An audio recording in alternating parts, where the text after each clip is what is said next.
ইলিশ হলো এক জাতের মাছ, যেহেতু বেশিরভাগ মানুষেরই প্রিয়, তাই ইলিশকে জাতীয় মাছের মর্যাদা দেওয়া হয়েছে। তোমরা নিশ্চয়ই ইলিশ মাছ খেয়েছো? কেমনে খামু স্যার, যেই দাম। একদিন বাজান রে কইছিলাম ইলিশ মাছ কিনে আনতে, হুই নাই বাজান কয় 150 টাকা দিয়ে ইলিশ মাছ খাওয়ানোর কাম নাই, আগে ডাল ভাত খেয়ে জীবন বাঁচা। জাতীয় মাছ তো ধনী গরিব ভোগলতেরই খাওয়ানোর হক আছে, কিন্তু বাজারের যে অবস্থা, আমার ঘরে এই মাছ খাইবার উপায় নাই। এতে মলা ঢেলা পুলি কেসকে এইগুলি জাতীয় মাছ করেন, তাইলে হগলতেই রেখে আসবো। আপনার কথাটা আমার মনে রইল। জাতীয় ব্যাপার নিয়ে যারা মাথা ঘামায়, কথাটা তাদেরকে বলে দেখবো। স্যার, ও স্যার, গুন্ডারা বস্তি ভাইয়া হইতাছে, জলদি আসেন।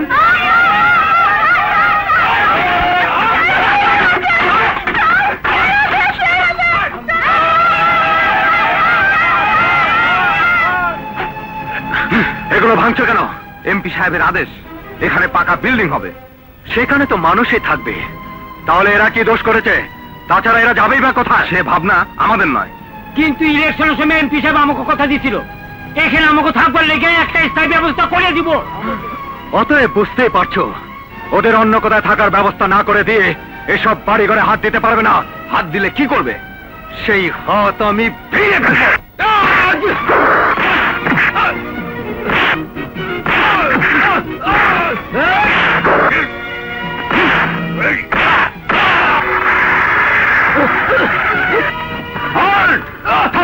থামো সবাই, থামো। সরকারি কাজে বাধা দিয়েছে কে? আমি। কিন্তু কিছু গুন্ডার গুন্ডামিকে আপনি সরকারি কাজ বলছেন কেন? সোজা কথায় কাজ হচ্ছে না বলেই জোর জবরদস্তির আশ্রয় নিতে হচ্ছে। তাছাড়া আপনি হয়তো জানেন না, আইনগতভাবে এমপি সাহেব এই বস্তির ডিগ্রি পেয়েছেন। জানতাম না, জানলাম। একজনের আইনগত অধিকারে বাধা দেওয়ার উদ্দেশ্যই হচ্ছে সহিংসতা, সন্ত্রাস, দেশে গোলযোগ সৃষ্টি করা। এই অপরাধে আপনাকে আমি গ্রেপ্তার করতে পারি। দেশে শান্তি প্রতিষ্ঠার জন্য তা আপনি পারেন, আইনের লোক হিসাবে সেই ক্ষমতা আপনার আছে। কিন্তু এই আইন কাদের জন্যে? এইসব সাধারণ মানুষের জন্যই তো। এরাই যদি আইনের জাতাকলে পিষ্ট হতে থাকে, তাহলে এই আইন, এই গণতন্ত্র কাদের স্বার্থে, কিসের জন্যে? আপনার লেকচার শোনার সময় আমার নেই। এখান থেকে হল্লা সরান, যে যার কাজে যান। আপনাকে তো বুঝিয়ে দিলাম, এদের পুনর্বাসনের ব্যবস্থা না করে এই বস্তি উচ্ছেদ করা যাবে না। বেশ, তাহলে থানায় চলুন, যা বলবার আপনি আদালতে বলবেন। চলুন।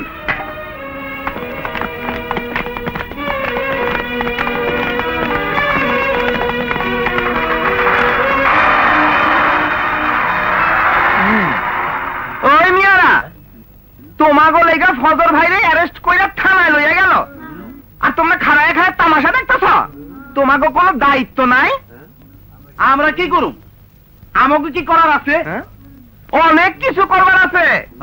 চলো যাই, থানা ঘেরাও করবো, ফজর ভাইয়ের মুক্তি চাবো, না দিলে স্ট্রাইক করবো, হরতাল করবো। চলো সবাই, চলো। তোমার ভাই আমার ভাই, ভাই ভাই, তোমার ভাই আমার ভাই, ভাই।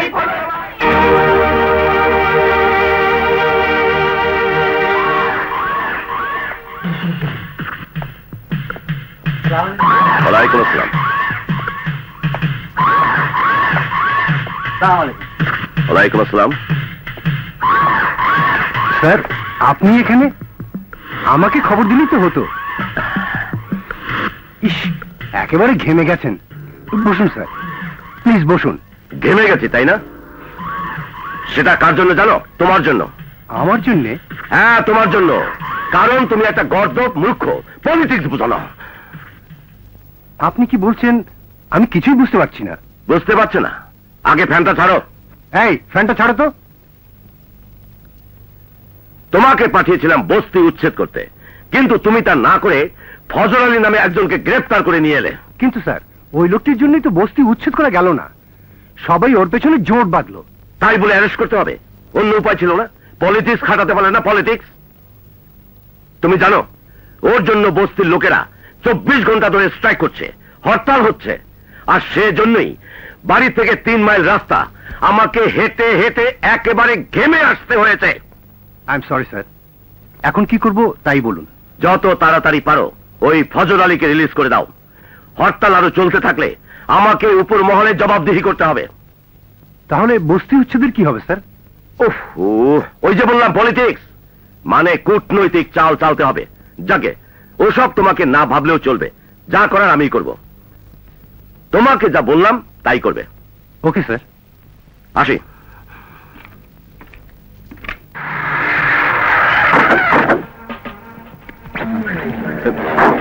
কে তোমরা? গাড়িতে ওঠো। কেন? ওটা গেলেই দেখতে পাবা। ওঠ।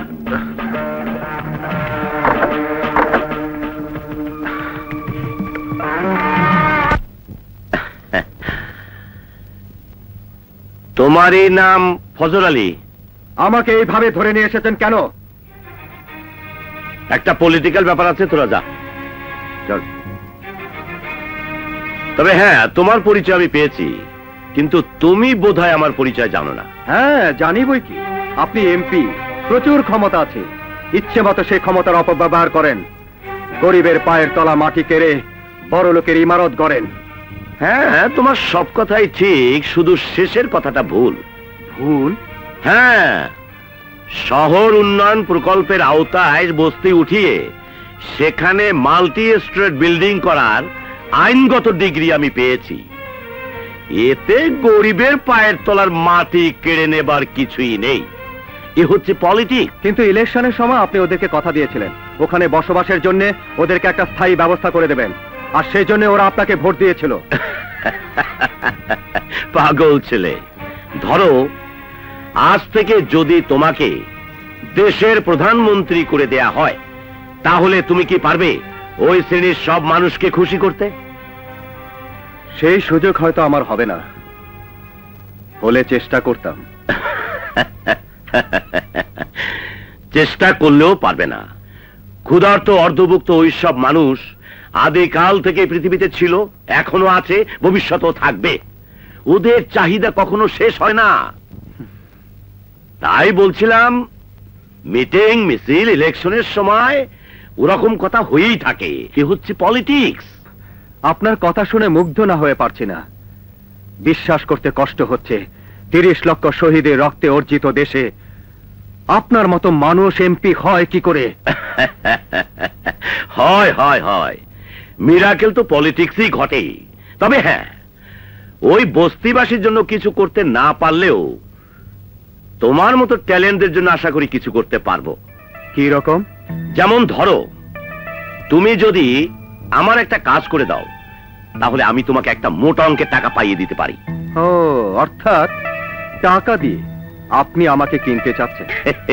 পাগল ছেলে বলে কি, কেনার কথা নয়, আমি চাইছি তোমার উপকার করতে, তোমার সংসারকে কিছু সাহায্য করতে। বেশ, বলুন কাজটা কি? কাজ তেমন কিছুই না। আমার এক বন্ধুর কাছ থেকে আমার একটা ফাইল উদ্ধার করে আনতে হবে। এই কাজটা তো আপনি নিজেও করতে পারেন।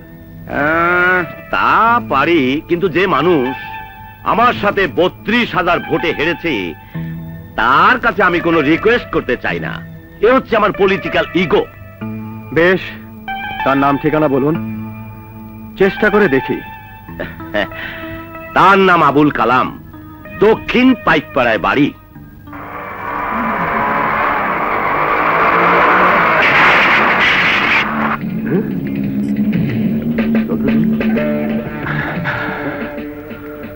ওই বেটা, কই যাস? কালাম সাহেবের সাথে দেখা করতে। দেখা হবে না, সে বাসা নেই। আছে কি নেই সেটা উপরে গেলে বোঝা যাবে। সেই সুযোগ তোমার দেওয়া যাবে না।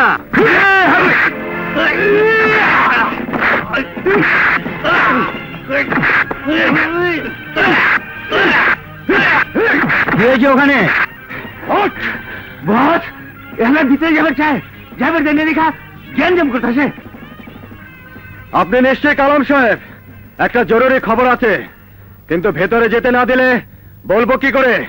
আপনার ভয়ের কিছু নেই, আমি একেবারেই নিরস্ত্র।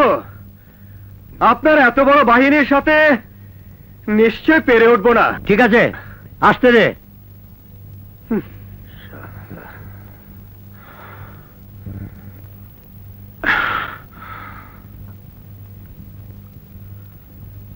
কে তুমি? এখানে কি চাও? সে কথা বলতেই তো এসেছি, তবে এই খেলনাটা নামিয়ে রাখুন, ভয় আমার গা শিরশির করছে। বলো কি চাও?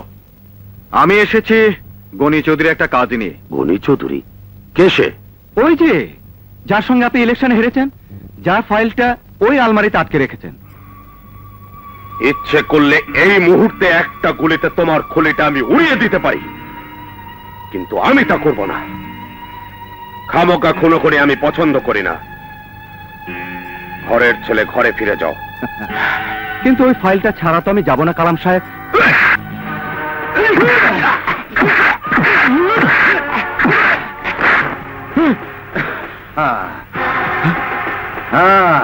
এবার বুঝতে পারছেন তো কার মাথার খুলি কে উড়িয়ে দিতে পারে? জন, এবার ভালো মানুষের মতো ওই আলমারি থেকে ফাইলটা বের করে আনুন। কি হলো জন?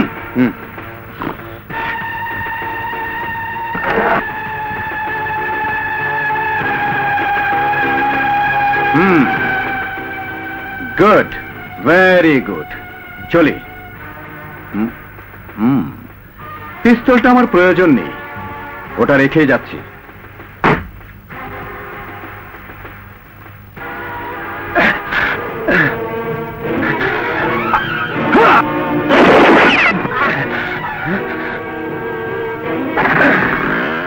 হোয়াট? গনি সাহেবের লোক খুন করেছে? হ্যাঁ স্যার, যাই দেখেন আমরা বাড়ির সামনে লাশ পড়ে রয়েছে। ঠিক আছে, আপনি এখানে একটা সই করুন, একটা জিডি করে নিচ্ছি। তা গনি সাহেব এখন কোথায়?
শিউলি, শিউলি, বাবা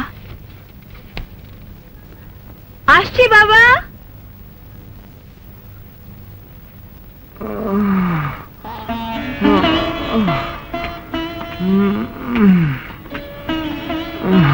তোর দাদি কোথায়? ঘরে আছে। একটু গরম দুধের ব্যবস্থা করতে বল, আর তুই বাংলা ঘরটা সাজিয়ে দে। আচ্ছা।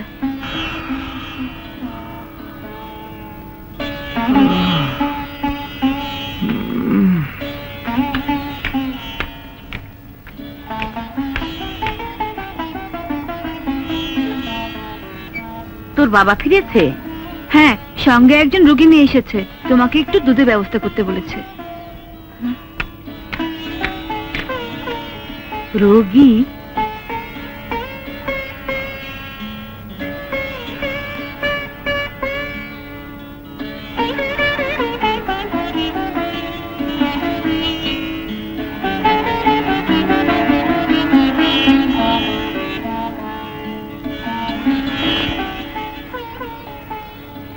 এই অদ্ভুত লোকটা কে বাবা?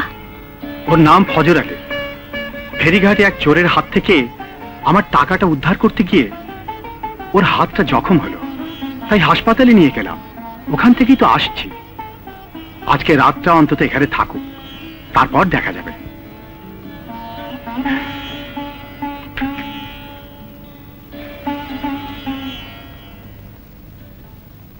একটা লোক আমাদের জন্য এত করলো, আর আমরা তার জন্য কিছুই করবো না? তা ঠিক, মানবতা বলে একটা কথা আছে তো। তবে দেখিস ওটা যেন মাত্রা ছাড়িয়ে না যায়। দেবো একটা চট।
শুনছেন?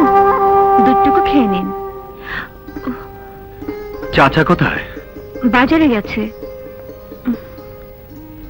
হাতে কি হয়েছে তোমার? কিছু না, গরম দেখছেন আমার থেকে ছাকা লেগেছে। দেখি দেখি। ইস, এ তো ফুসকা পড়ে গেছে। আপনার জন্যই তো। আমার জন্য নিশ্চয়ই তোমাদের খুব অসুবিধা হচ্ছে। এত মেহমানদারি, কষ্ট। আমি কিন্তু এত কিছু ভেবে কথাটা বলিনি। কিন্তু কথাটা তো আর মিথ্যে নয়। তবে তোমার হাতে ছাকা লেগে একটা লাভ আমার হয়েছে। কিরকম?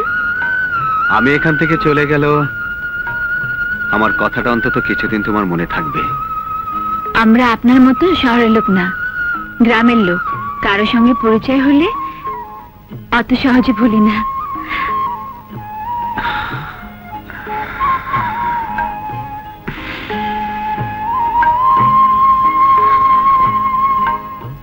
কেমন আছো বাবা? জি ভালো। তা তোমার সম্পর্কে তো কিছুই জানা হলো না। বাড়িতে কে কে আছে তোমার? শুধু মা। বাবা মুক্তিযুদ্ধে মারা গেছে। তাই নাকি?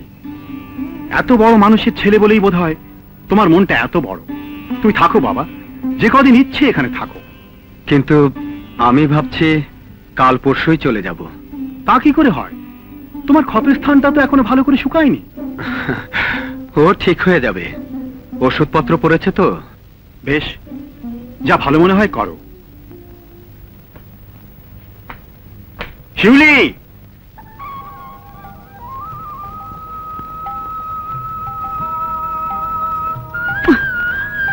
কিরে শিউলি, তুই তো আর বাড়ি থেকে বেরোস না, ব্যাপার কি? ব্যাপার আবার কি হবে? ঘরে কাজকর্ম আছে না? কদিন ধরে আবার উটকো একটা ঝামেলা এসে জুটেছে। উটকো ঝামেলা? মন থেকে বলছিস তো? এই যে রশিদ ভাই, কোথায় যাচ্ছেন? দোকানে।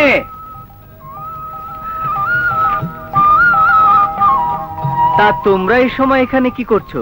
ঘরে কাজকর্ম নেই? সারাদিনে কি কাজকর্ম করবে নাকি? বন্ধু বান্ধবীদের সাথে একটু ঘুরে বেড়াতে ইচ্ছে করে না? তোমার সে সময় কোথায়? শুনেছি ফজর আলী নাকি এক মেহমান এসেছে, তাকে নিয়ে সারাদিন ব্যস্ত থাকো। তা শিউলি যদি অতি সুখ পায় তাতে আপনার কি? আপনার তো আর ভাড়াবাতে ছাই দেয়নি।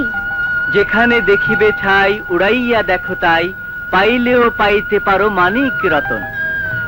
এই কথাটা আমি বিশ্বাস করি। সুতরাং ছাই যতই থাকুক না কেন, আমি তা উড়িয়ে দেখবই মানিক রতন পাওয়া যায় কিনা। চলি। ধাক্কা দে, আরো জোরে দে।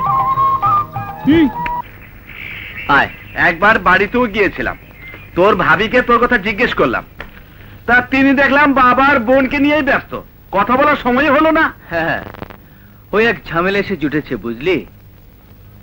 ভাবির বাবার বোন এসেছে, এতে তোর ঝামেলার কি হলো? ভাবির বোনটিকে দেখলি না? হ্যাঁ, ভাবির ইচ্ছা ওটাকে আমার ঘাড়ে চাপাবে। তাই কারণে অকারণে আমার পেছনে ঘুরঘুর করতে পাঠিয়ে দেয়। থাক মা থাক, লক্ষ্মী মেয়ে, তোমার মতো একটা বউ ঘরে থাকলে আমার জ্বালা জোড়াতো। মা,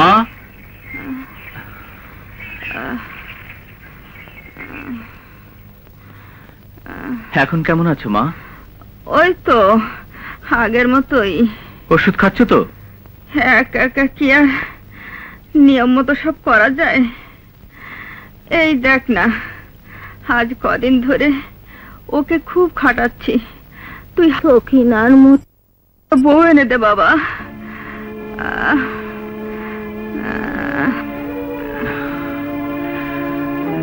কি যে বলো না বলো। সখিনাকে তোর পছন্দ হয়? আমি তাহলে বৌমার সঙ্গে কথা বলি। না মা, আমি এখন বিয়ের কথা ভাবছি না। তাছাড়া আমার একটা অন্য পছন্দ আছে। কে সে? কথাটা বলি বলি করে তোমাকে বলা হয়নি। আমি ঠিক করেছি কাশিম মন্ডলের মেয়ে শিউলিকে বিয়ে করব। এক গ্লাস পানি পাওয়া যাবে? বাড়িতে কেউ নেই? এক গ্লাস পানি খেতাম, কেউ কি শুনতে পাচ্ছে?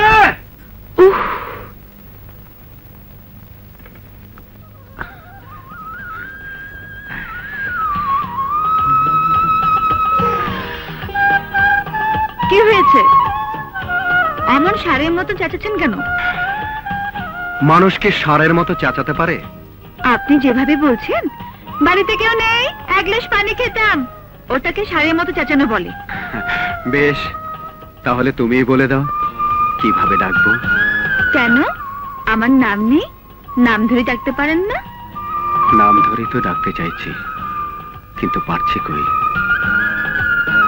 কি ভাবছেন?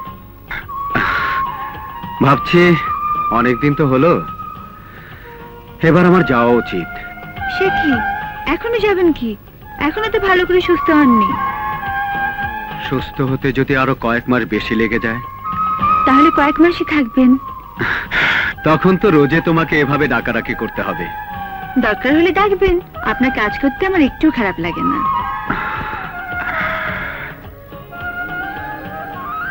যদি সারা জীবন আমার কাজ করতে বলি, তবে করবে? বলো, জবাব দাও। জানি না।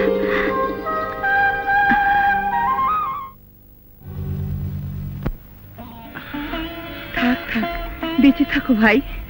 তুমি এতদিন ছিলে, বাড়িটা ভরা ভরা লাগতো, চলে গেলে আবার সব ফাঁকা লাগবে। আপনাদের কথা আমার চিরদিন মনে থাকবে। তুমি এসো বাবা, সময় পেলেই মাঝে মাঝে এসো। আসবো।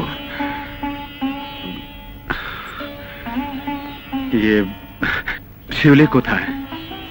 এখানেই তো ছিল, তুমি চলে গেলে কষ্ট পাবে, তাই বোধহয় কোথাও লুকিয়ে আছে। ও আচ্ছা, চলি।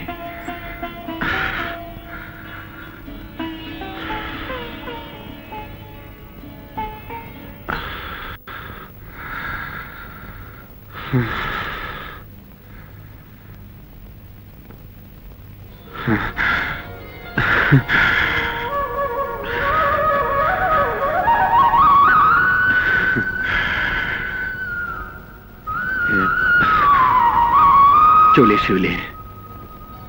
আবার কবে আসবেন? তা তো বলতে পারি না, তবে আসবো।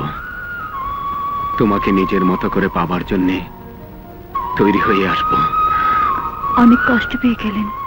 কি যে বলো, এই দিনগুলোর মতো এত সুন্দর মুহূর্ত আমার জীবনে কখনো আসেনি। তোমাদের ঋণ আমি।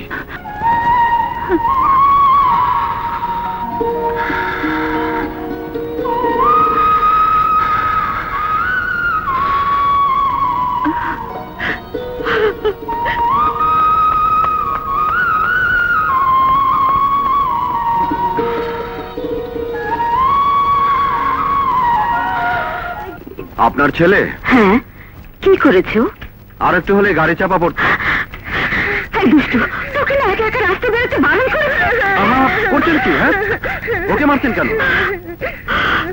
নিজে একটু নাচ গানের মাত্রা কমিয়ে ছেলের দিকে নজর দিন।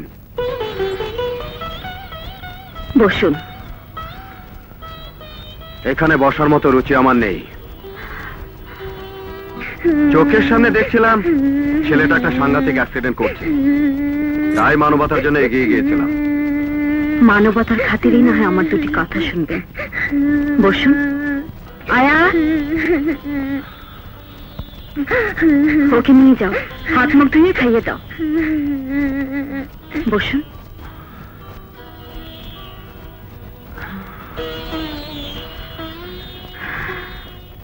এক কাপ চা দে। না না, চা লাগবে না। কি বলতে চেয়েছিলেন বলুন। আপনি কেন চলে যেতে চাইছিলেন তা আমি জানি। আমি নাচ গান করি, তা আপনার পছন্দ নয়, তাই না? অবশ্যই। এমন একটি ছেলের মা হয়ে আপনি কি করে ওই কাজ করেন? যদি বলি ওই ছেলেকে মানুষ করার জন্য এই কাজ করতে হয়েছে, তাহলে ছেলে মানুষ করার আরো অনেক পথ খোলা আছে। তাছাড়া ছেলে বাবা আছে না, তার দায়িত্ব নেই। ছেলের বাবা বেঁচে নেই।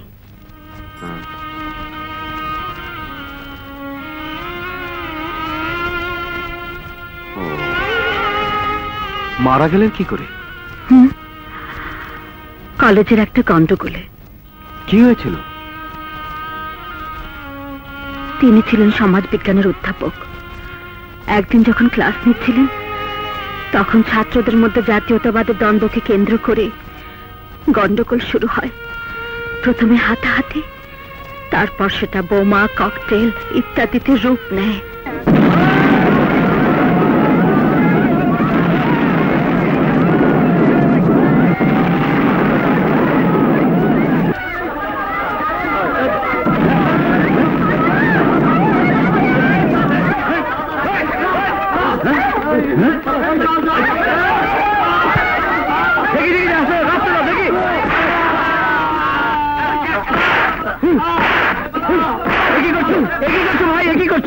এটা কলেজ, পবিত্র স্থান।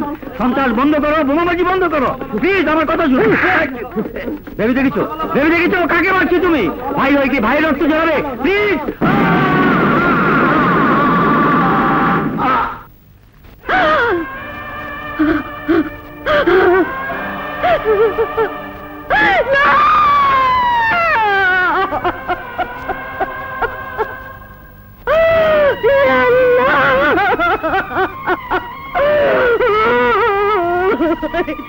কি করে? নিজের চোখে দেখিনি, পরে সবাই বলছিল তিনি নাকি ছাত্রদের গন্ডগোল থামাতে গিয়েছিলেন। ওই সময় একটা ককটেল এসে তাকে আঘাত করে, ফলে তিনি মারা যান। কলেজ থেকে কেউ আসেনি, প্রিন্সিপাল বা অন্য কেউ? গভর্নিং বোর্ডের অনেকেই এসেছিল, তাদের মধ্যে আবুল কালাম সাহেবই অন্যতম। আবুল কালাম? হ্যাঁ, ও মারা যাবার পর, মৃত্যুর জন্মের পর থেকে তিনি সবার আগে সাহায্যের হাত বাড়িয়ে আস্তে আস্তে আমাকে ক্রাশ করছিলেন।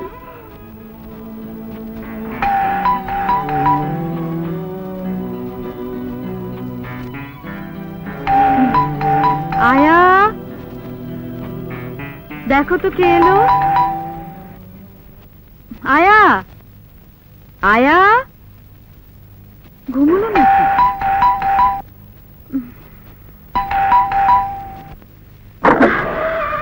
আয়া, আয়া,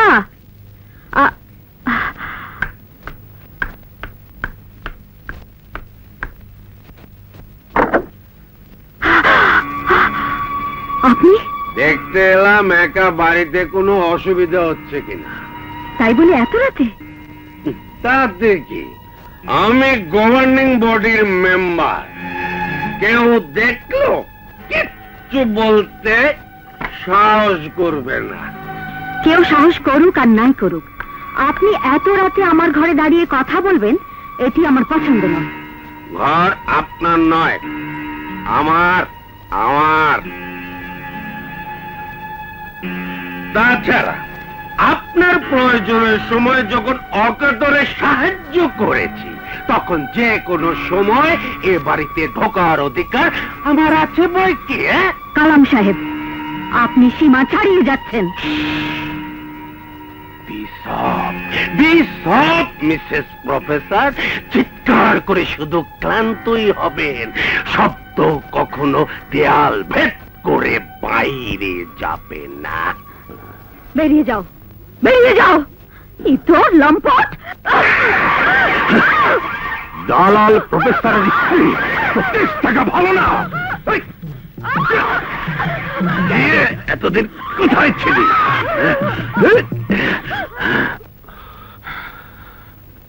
তারপর আর কি, দেখতেই তো পাচ্ছেন আজকের অবস্থা।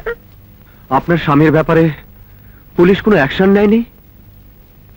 প্রথম কয়েকদিন তদন্ত হয়েছিল, শোনা গিয়েছিল ওই ঘটনায় নাকি সন্ত্রাসীদের হাত আছে,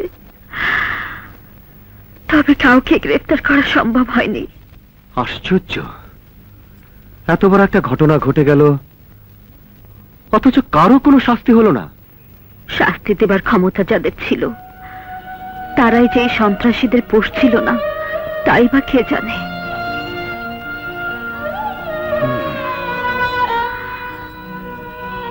আমি মেয়ে মানুষ, কত আর থানা পুলিশ করব, এর চেয়েই ভালো আপনার মতো দু একজন হয়তো নাক ছিটকায়, কিন্তু রাতে আমার কি? রাতের অন্ধকারে কত এমপি চেয়ারম্যান আমার পায়ের তলে লুটিয়ে পড়ে, দেখেননি?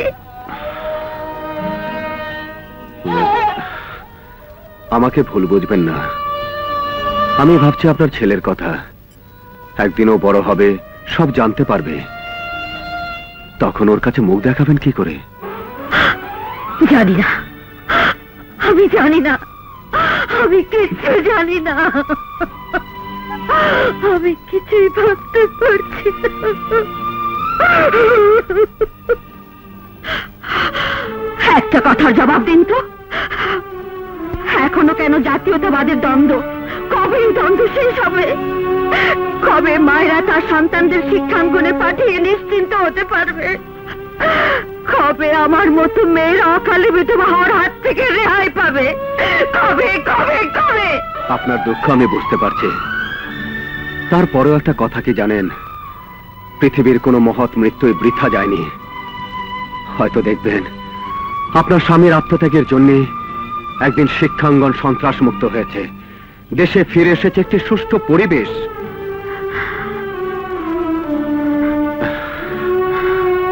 চলি। আবার কি কখনো দেখা হবে? জানি না, পৃথিবী যখন গোল হয়তো হতেও পারে।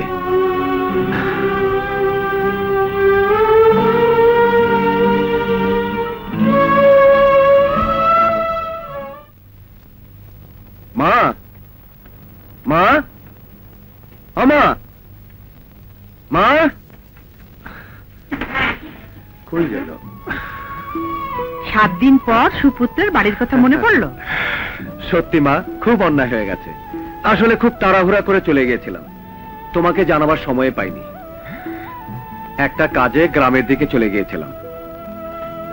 কি কাজ? কাজ ওই আর কি। আসলে ঘুরে ফিরে দেশটাকে দেখাও তো একটা কাজ। কত রকমের মানুষ আছে, কেউ সৎ কেউ অসৎ। কি হয়েছে বাবা? আজ তোর মুখে অন্যরকম কথা শুনছি। তুই অন্যায় কিছু করিসনি তো? আজকাল এদেশে ন্যায় অন্যায়ের কোনো বালাই নেই। নিজের পাওনা আদায় করতে গেলেও এখানে ঘুষ দিতে হয়। তাই যদি সত্যি হয় তাহলে তো 30 লক্ষ শহীদের আত্মত্যাগ বৃথা হয়ে যাবে বাবা। এসব কথা তুমি আর আমি ভেবে লাভ কি? যাদের ভাববার কথা তারা তো ভাবছে না। নিজেদের পার্টি আর দলের লোকদের সুখ সুবিধা নিয়েই ব্যস্ত। যাজ্ঞে ওসব কথা। এবার গ্রামে গিয়ে কি দেখেছি জানো? কি দেখেছিস? চারিদিকে শুধু সবুজের সমারোহ, তার মধ্যে একটি শিউলি ফুল, যার স্নিগ্ধ গন্ধ প্রতি মুহূর্তে আমাকে আচ্ছন্ন করত।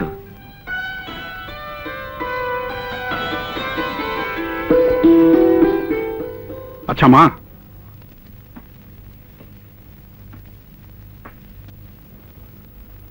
ফজর আলীকে তো তুমি দেখেছো, ওর সাথে সম্বন্ধ করলে কেমন হয়? ফজর আলী ভালো ছেলে, ওর সাথে বিয়ে হলে শিউলির সুখী হবে, কিন্তু ওরা কি রাজি হবে? ওর বাড়ির ঠিকানা আমি জানি। কালই ইসমাইল ঘটককে নিয়ে আমি ওর মায়ের কাছে যাব। নিন, আপনারা যে বললেন তাতে সম্বন্ধ আমার পছন্দ হয়েছে, কিন্তু ফজর আলীর মতামতটা তো জানা দরকার। অবশ্যই জানবেন, তবে আমার মনে হয় বাবাজির অমত হবে না, কারণ সে তো নিজের চোখেই মেয়েকে দেখে এসেছে। তাহলে আর অসুবিধা কি? আলহামদুলিল্লাহ বলে ফেলুন। কিন্তু লেনদেনের ব্যাপারটা আমি কিন্তু তেমন কিছু দিতে পারবো না। আপনার কিছু দেওয়ার দরকার নেই, মেয়েকে আমি সাজিয়েই দেব। শুধু হাতের দুগাছা বালা দেবেন, এটা আমাদের পারিবারিক রেওয়াজ। আমার মায়েরও তাই ইচ্ছে। আমার কিছু সময় লাগবে, বিয়ের ব্যাপার, জোগাড় যন্ত্র আছে না। ঠিক আছে, আপনি তৈরি হলেই দিন তারিখটা পাকা হবে। সম্বন্ধ কিন্তু স্থির হয়ে রইল। আসি বিয়ান সাহেবা। আচ্ছা, আসসালামু আলাইকুম। ওয়ালাইকুম আসসালাম। আসসালামু আলাইকুম।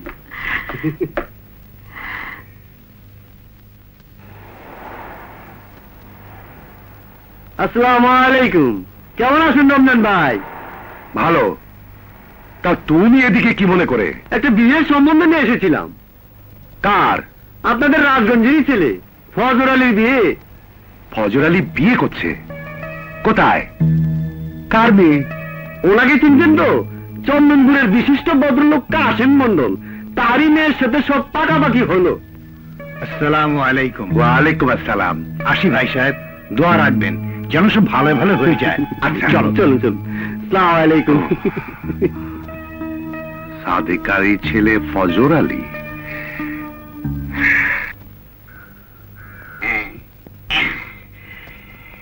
ফজর আলী বাড়ি আছো নাকি? ফজর আলী, ও ফজর আলী। কে আপনি? কি চান এখানে? কেমন আছো আঙ্গুরি? আমাকে নাম ধরে ডাকার অধিকার আপনাকে কে দিয়েছে? একটু বসি। তোমার স্বামী সে 71-এ মুক্তিযুদ্ধে চলে যাওয়ার পর থেকেই তো তোমাকে নাম ধরে ডেকে আসছি। ইচ্ছে ছিল তোমার নামটা অন্তরে গেঁথে রাখবো, তা তুমি রাজি হলে না। আপনি এখান থেকে যাবেন কিনা বলুন। যাচ্ছি বাবা, যাচ্ছি। শুনলাম ছেলের বিয়ে দিচ্ছ, তাই এসছিলাম যদি সাহায্য টাহাজ্যর দরকার হয়। ছেলের বিয়ে দিচ্ছে আপনাকে কে বললো? এ কথা কি বলতে হয়? হাজারো ফজর আলী এই শহরের ছেলে, তার বিয়ের খবর আমরা পাবো না? তা কনের বাড়ির লোকজন তোমার সব গোপন কথা জানে তো? আপনার আবল তাবল কথা শোনার সময় আমার নেই। বিয়ের ব্যাপার, কনের বাড়িতে সব গোপন কথা পরিষ্কার করে নেওয়াই উচিত ছিল, নইলে দেখবে তোমার ফজর আলী বিপদে পড়েছে। ফজর আলী, তুমি কি আমাকে পাগল করে দেবে? কেন, আমি আবার কি করলাম? আরে ভাই, আমাকে তো অন্তত একটা খবরও তো দেবে। জানোই তো তোমাকে নিয়ে একটা পলিটিক্যাল ক্লিন হয়েছে, সে ঘাপলাটা তো এখনো মেটেনি। কিন্তু এরকম উদ্দেশ্যহীন ভাবে আমি আর কত ঘুরে বেড়াবো? আপনি আমাকে একটা কাজের ব্যবস্থা করে দিন। মা আমার বিয়ে ঠিক করেছেন, একটা চাকরি খুব দরকার। পাগল ছেলে বলে কি? এতই যদি চাকরি করতে চাও তাহলে তুমি আমার সঙ্গে থাকো না, দেশের কাজ করো, পলিটিক্স করো।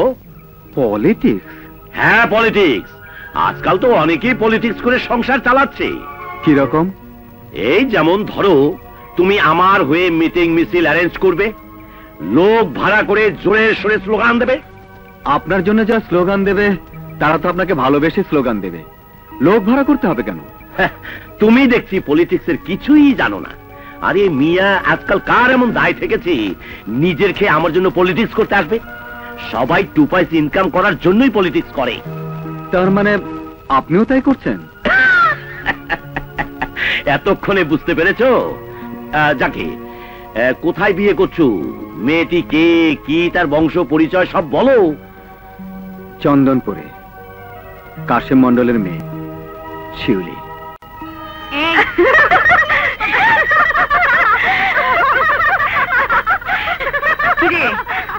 তোরা তো দেখছি সব হাসাহাসিতেই মত্ত। মেয়ে সাজাবি কখন? এক্ষুনি হয়ে যাবে দাদি। দেখি সর। তা বাজার সদা তো দেখলি, কেমন হয়েছে? খুব ভালো হয়েছে দাদি। বালাজোড়া দেখুন, 3 ভরির কম হবে না।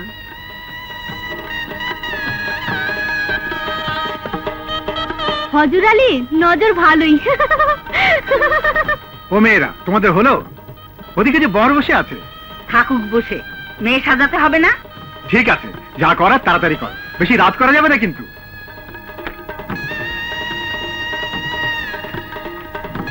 মন্ডল সাহেব, ওদিকের খবর কি? মেয়ে সাজানো হয়নি? এক্ষুনি হয়ে যাবে, টাকাটা দিয়ে এসেছি।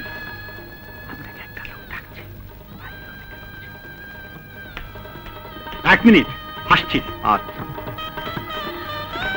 আসসালামু আলাইকুম। ওয়ালাইকুম আসসালাম। আপনাকে তো ঠিক। আমার নাম রমজান শেখ। রাজগঞ্জে যেদিন আপনারা সম্বন্ধ করতে গিয়েছিলেন সেদিন বাস স্ট্যান্ডে। ও হ্যাঁ, মনে পড়েছে মনে পড়েছে। আসুন আসুন।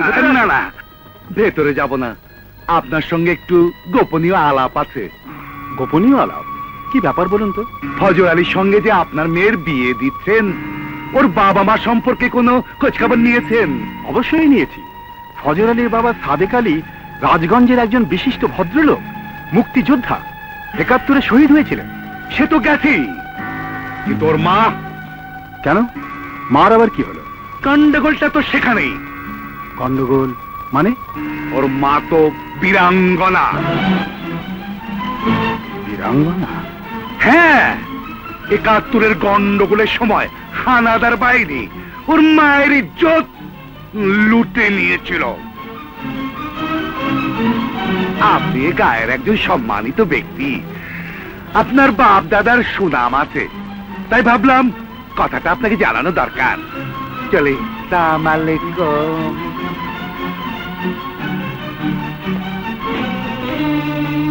এই যে মন্ডল সাহেব, ভেতর বাড়ি থেকে খবর এসেছে, মেয়ে সাজানো হয়ে গেছে। আপনি 2 পক্ষের উকিল নিয়ে যান, মেয়ের এজেন্টটা নিয়ে আসুন। না, এ বিয়ে হবে না। বিয়ে হবে না মানে? কেন হবে না? না, আমি কোনো কৈফিয়ত দেব না। আমার ইচ্ছে, আমি ফজর আলীর কাছে মেয়ে বিয়ে দেব না। কিন্তু কেন দেবেন না? তোমার যে পরিচয় আমি পেয়েছি তাতে তোমার কাছে মেয়ে বিয়ে দেওয়া যায় না। অথচ আমার পরিচয় জেনে আপনি নিজে আমার মায়ের কাছে বিয়ের প্রস্তাব নিয়ে গিয়েছিলেন। তখন তোমার মা তোমার আসল পরিচয় গোপন করে গিয়েছিল। আসল পরিচয়? কি সে আসল পরিচয়? সবার সামনে সে কথা আমি বলতে চাই না। বলতে আপনাকে হবেই। কোন দোষে আপনি বিয়ে ভেঙে দিচ্ছেন, কোন অধিকারে সবাইকে বাড়িতে ডেকে এনে আপনি অপমান করছেন, সে কথা সবার সামনে আপনাকে বলতেই হবে।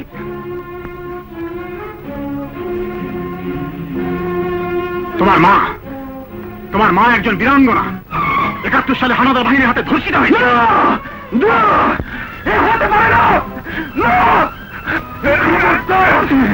খবরদার, আমার মায়ের সম্পর্কে যে এমন কথা বলে তার কণ্ঠ আমি চিরদিনের জন্য স্তব্ধ করে দেব।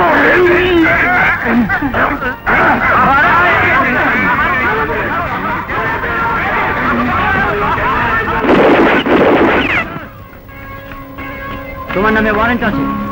আমার অপরাধ? 3 মাস আগে আবুল কালাম নামে এক ভদ্রলোকের বাড়িতে তুমি একটু খুন করে পালিয়েছিলে। আমি শিউলিকে ভালোবাসি। আমার চোখের সামনে ওর জীবনটা নষ্ট হয়ে যাবে তা আমি হতে দেব না। আমি এক্ষুনি এই মুহূর্তে ওকে বিয়ে করতে চাই। রশিদ, রশিদ, তুমি আমাকে বাঁচালে বাবা, তুমি আমাকে বাঁচালে।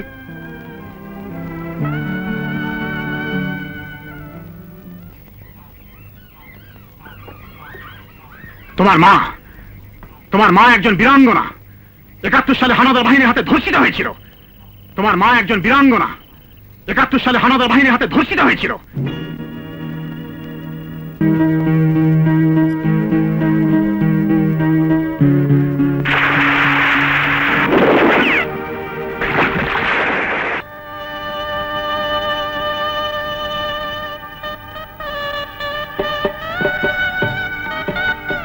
এদিকে ঘুরিয়ে নাও। হ্যাঁ হ্যাঁ হ্যাঁ হ্যাঁ, আস্তে আস্তে নামো। হ্যাঁ হ্যাঁ, আস্তে আস্তে। হ্যাঁ, তোমরা একটু বাইরে গিয়ে বসো। হ্যাঁ, নেমে এসে শিউলি। কাকে নিয়ে এলেন রশিদ ভাই? তোদের ভাবি। ভাবি? হ্যাঁ। বুবু, দুলা ভাই, শিগগির এসো। রশিদ ভাই বউ নিয়ে এসেছে।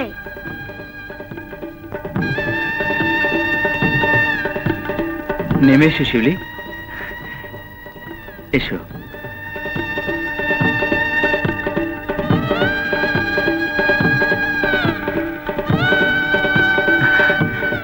আমার বড় ভাই আর ভাবি, তোমাদের বৌমা। সালাম করো। দাঁড়াও দাঁড়াও, তুমি কাশিম মন্ডলের মেয়ে শিউলি না? জি। এই মেয়ের তো অন্য জায়গায় বিয়ে হবার কথা ছিল। সে বিয়ে হলো না।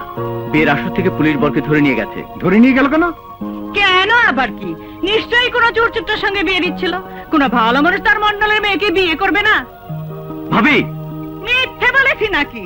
যে কাশেম মন্ডলের দাদার কীর্তি শুনে আজও লোকে মন্ডলের মুখে থু থু দেয়।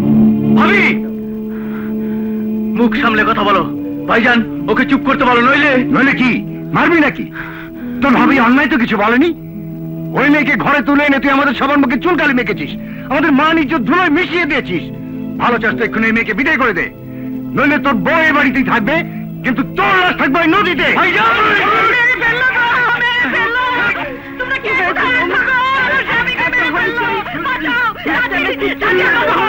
আমার স্বামীকে মেরে ফেললো গো, আপনার স্বামীকে মেরে ফেললো। আপনি ঝগড়া কি নিয়ে বৌমা? আপনার ছেলে মন্ডলের মেয়েকে বিয়ে করে নিচ্ছে।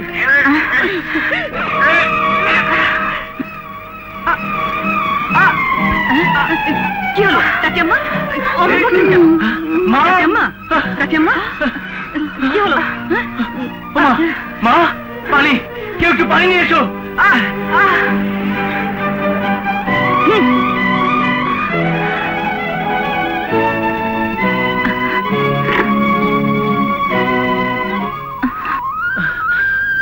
মা, ও মা, মা, ও মা, চোখ খুলো মা।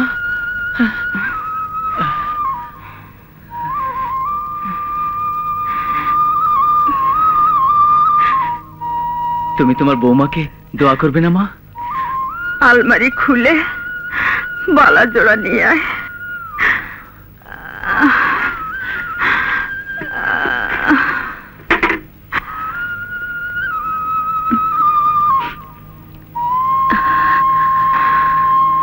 মা,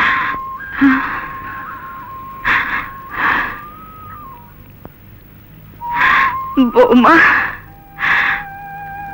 আমার কাছে এসো, এসো।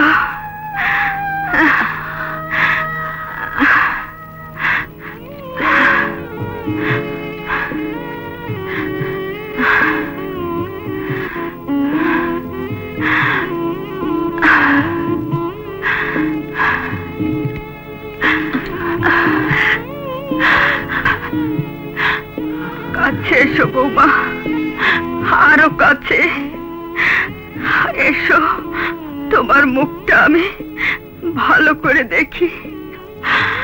বৌমা, আমি তো থাকবো না বৌমা, তুমি আমার রশিদকে দেখো মা, দেখো।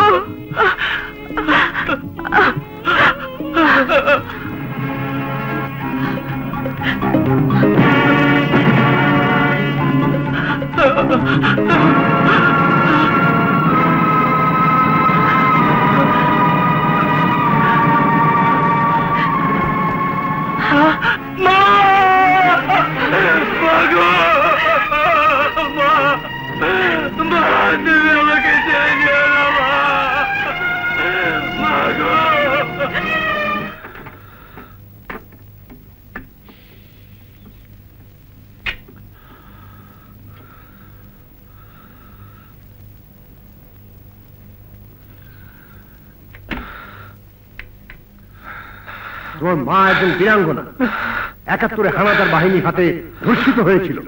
তোমার মা একজন বীরাঙ্গনা, ৭১ হানাদার বাহিনীর হাতে ধর্ষিত হয়েছিল।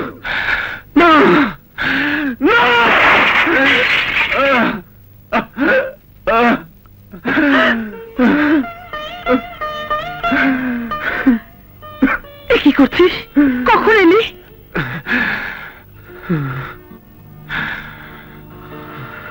অমন করে কি দেখছিস? বউ কোথায়? বউ নেই। নেই মানে? নেই মানে বিয়ে হয়নি, বিয়ে ভেঙে গেছে। কেন? তার কারণ তো তুমি আমার চেয়ে বেশি ভালো জানো মা। তার মানে কি বলতে চাস তুই?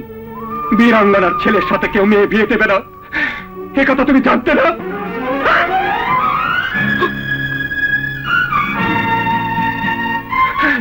চুপ করে আছো কেন? জবাব দাও, বলো তুমি জানতে না? এর জন্য বাবার কথা জিজ্ঞাসা করলে স্পষ্ট করে কিছু বলতে না, সবসময় তুমি আমাকে এড়িয়ে যেতে। বলো, এতদিন কেন আমাকে জানাওনি? তোমার জীবনে এত বড় একটা ক্ষত আছে, কেন বুঝতে চাওনি তোমার ছেলে একদিন বড় হবে? এই প্রশ্নটা তার জীবনে একটা বড় বাধা হয়ে দাঁড়াবে।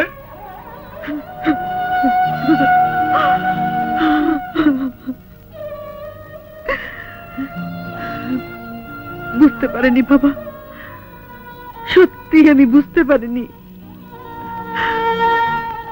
একটা সুন্দর সকালের প্রত্যাশায় আমরা সব কিছু ভুলে গিয়েছিলাম। ভুলে গিয়ে তুমি অন্যায় করেছো মা, অন্যায় করেছো। তোমার ছেলের জীবনটাকে তুমি পিছিয়ে দিয়েছো। আর কিছু না পারতে এই লাঞ্ছিত দেহটা নদীর পানিতে ভাসিয়ে দিতে তো পারতে। তাই চেয়েছিলাম বাবা, তাই করতে গিয়েছিলাম, কিন্তু তুই সেদিন পেছন থেকে আঁচল টেনে ধরে আজ আমাকে এই প্রশ্নের মুখোমুখি দাঁড় করিয়েছিস।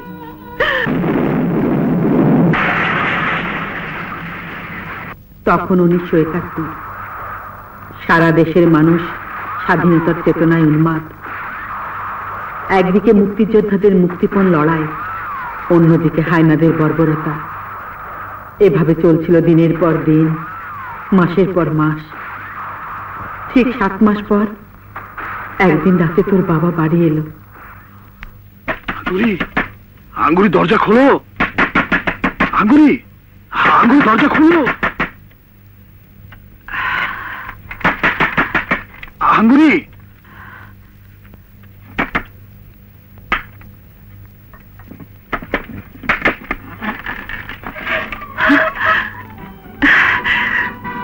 তুমি কেমন আছো আঙ্গুরি? কেউ তোমাকে দেখেনি তো? কেউ দেখেনি। দরজাটা বন্ধ করে দাও।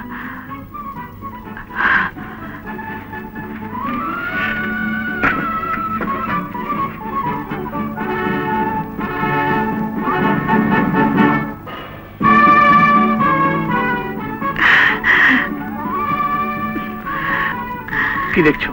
আমি ভালোই আছি। হজরের জন্য মনটা কেমন করে উঠলো, তাই চলে এলাম। আবার এক্ষুনি চলে যেতে হবে, ওরা সবাই অপেক্ষা করছে। ওরা সবাই তোমার কাছে বড় হলো, আর বাড়িতে একটা শিশুকে নিয়ে আমি যে দিনের পর দিন কি কষ্ট করছি সেটা কিছু নাই। দুঃখ করো না আঙ্গুরি, আমি জানি তোমার খুব কষ্ট হচ্ছে, কিন্তু এই কষ্ট থাকবে না। আবার ভোর হবে, নতুন সকালের আলোয় সারা বাংলা হাসিতে ঝলমল করবে।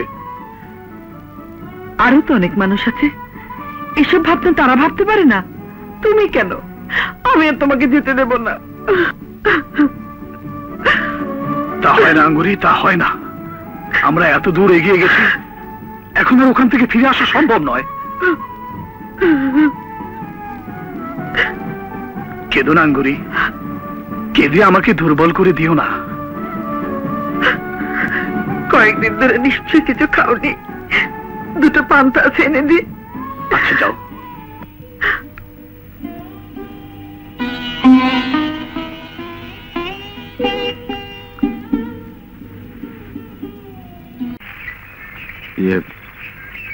শুনছেন,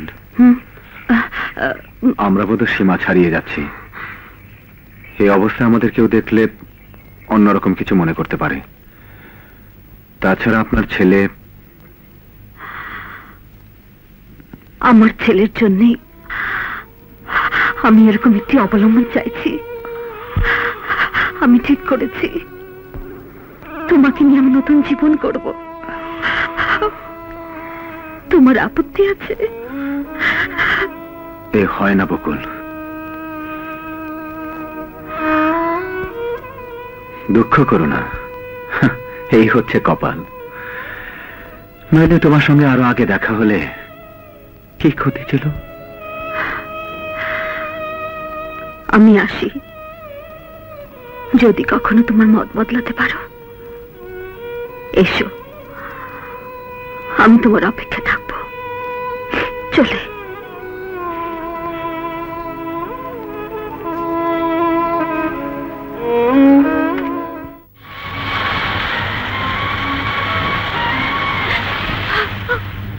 থাক, আর নাকি কান্না কাঁদতে হবে না।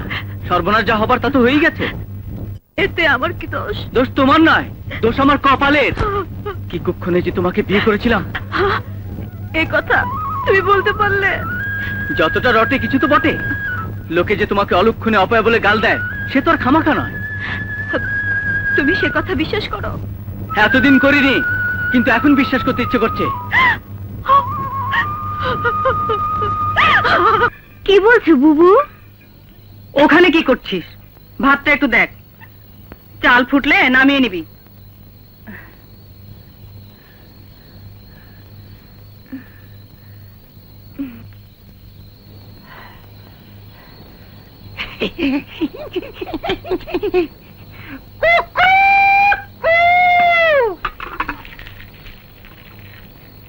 চাল এখনো ফুটেনি বুবু।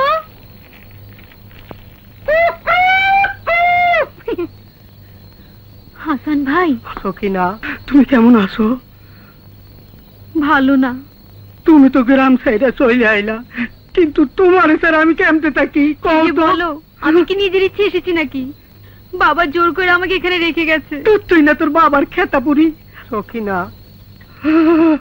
আমি তোমার ছাড়া আমি বাঁচি না। তুমি সারা দিলটা আমার আনসান আনসান করতে আছে। আসো, ঈদ মোবারক করি। সখিনা, ভাত হলো?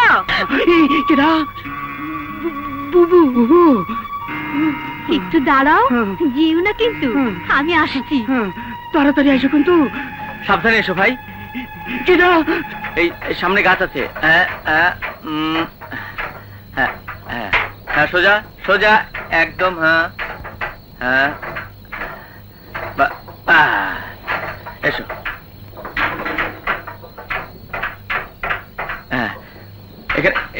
আস্তে করে রাখো। হ্যাঁ,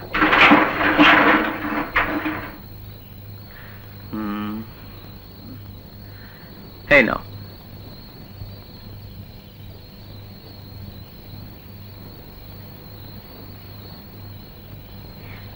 তুমি এখানে কি করছো?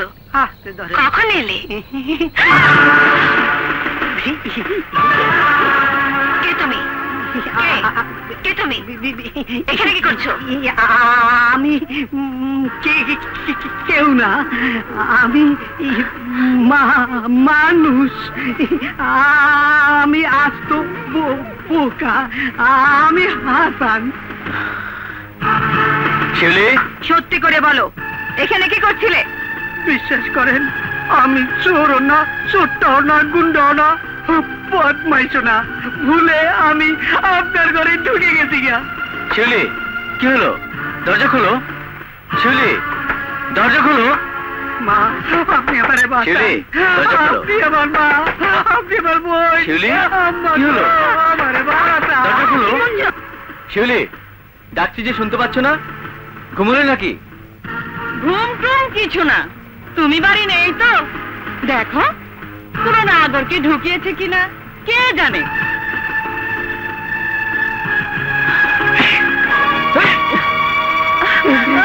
ওরে বাবা, বাচ্চা গেল। আর এই বাড়িতে আসুন না, ওরে আর আছেন না, পরে দেখা হবে।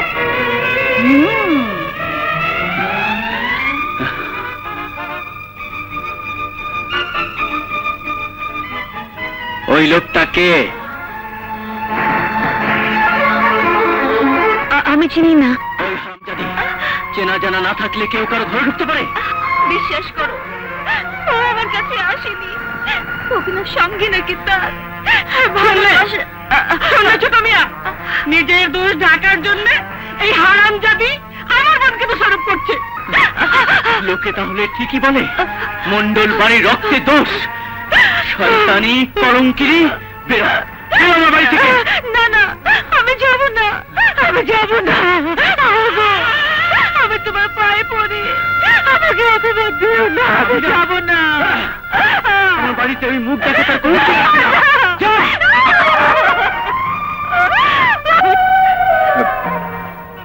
কি হয়েছে? এত চিৎকার চেঁচামেচি কিসের? এখনো বোঝনি? তোমাদের বাড়ির মান-ইজ্জত বাড়ছে যে ঘরের বউ পর পুরুষকে নাগর ধরেছে।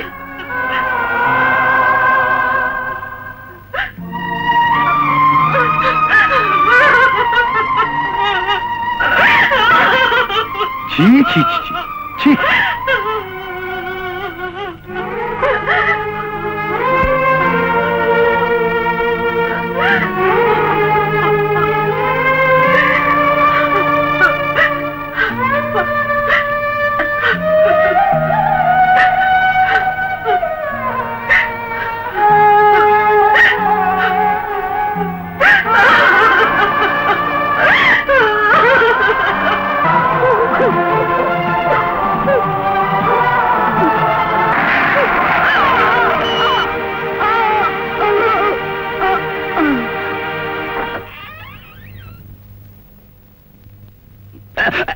ফজর Ali, you are just in time. আমি তোমার কথাই ভাবছিলাম। হঠাৎ? হঠাৎই কাল রাতে একটা কাণ্ড হলো। যে কি কাণ্ড? একটা মেয়ে হয়তো সাংসারিক পলিটিক্সে পড়ে গাড়ির নিচে ঝাঁপ দিতে গিয়েছিল। পড়বি তো পর মালির ঘাড়ে, একেবারে আমার গাড়ির নিচে। তারপর? তারপর আর কি, পলিটিক্যালি উঠিয়ে নিয়ে এলাম। এই মেয়েটি কিন্তু দেখার মতো, দেখবে? এসো না, এসো। আরে এসো,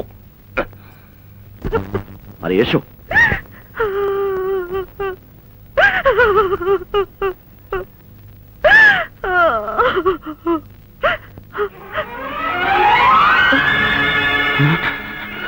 শিউলি, তুমি এখানে? কাঁদছো কেন? কি হয়েছে বলো। তোমার জীবনে যাই ঘটে থাকুক, আমি আমার জীবন দিয়ে তা প্রতিরোধ করব। পারবেন না, পারবেন না, আপনি তা পারবেন না। আমার সব শেষ হয়ে গেছে। যাই শেষ হয়ে থাক, তবু বাড়ি ছেড়ে চলে আসাটা তোমার ভুল হয়েছে। রাস্তাঘাটে কত জানোয়ার আছে তা তুমি জানো? ফজর আলী, তুমি ওকে চেনো নাকি? হ্যাঁ, এই মেয়েটির সঙ্গে আমার বিয়ে হওয়ার কথা ছিল। বাহ বাহ বাহ বাহ বাহ, এ তো মিরাকেল। এমন মিরাকেল তো পলিটিক্সেও ঘটে না। তাও ওকে নিয়ে এখন কি করবে? ওর ব্যাপারটা নিয়ে আপনারা মাথা না ঘামালেও চলবে। আবার যখন দেখা হয়ে গেছে, ওর ভালো মন্দ আমিই ভাববো। কিন্তু একটা কথা তোমার মনে রাখা উচিত, আমার সীমানায় কোন ব্যাপারে কি সিদ্ধান্ত নেব না নেব সে অধিকার শুধু আমারই। ওটা কাজের বেলায়, কাজের কথা আলাদা, ওর ব্যাপারটা আলাদা। বটে।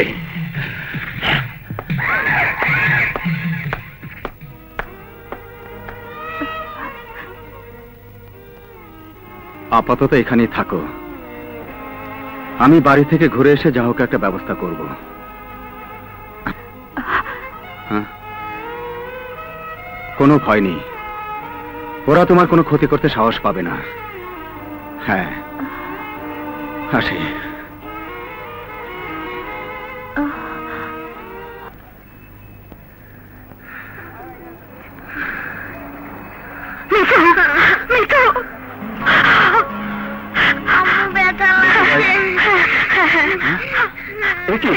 কি করে হলো? গভীর ধাক্কা লেগে রিক্সাটা উল্টে গেল। রিক্সাটা উল্টে গেল, আপনারা দাঁড়িয়ে তামাশা দেখছেন। আশ্চর্য, ছেলেটাকে হাসপাতালে নিয়ে যেতে পারলেন না? এসো।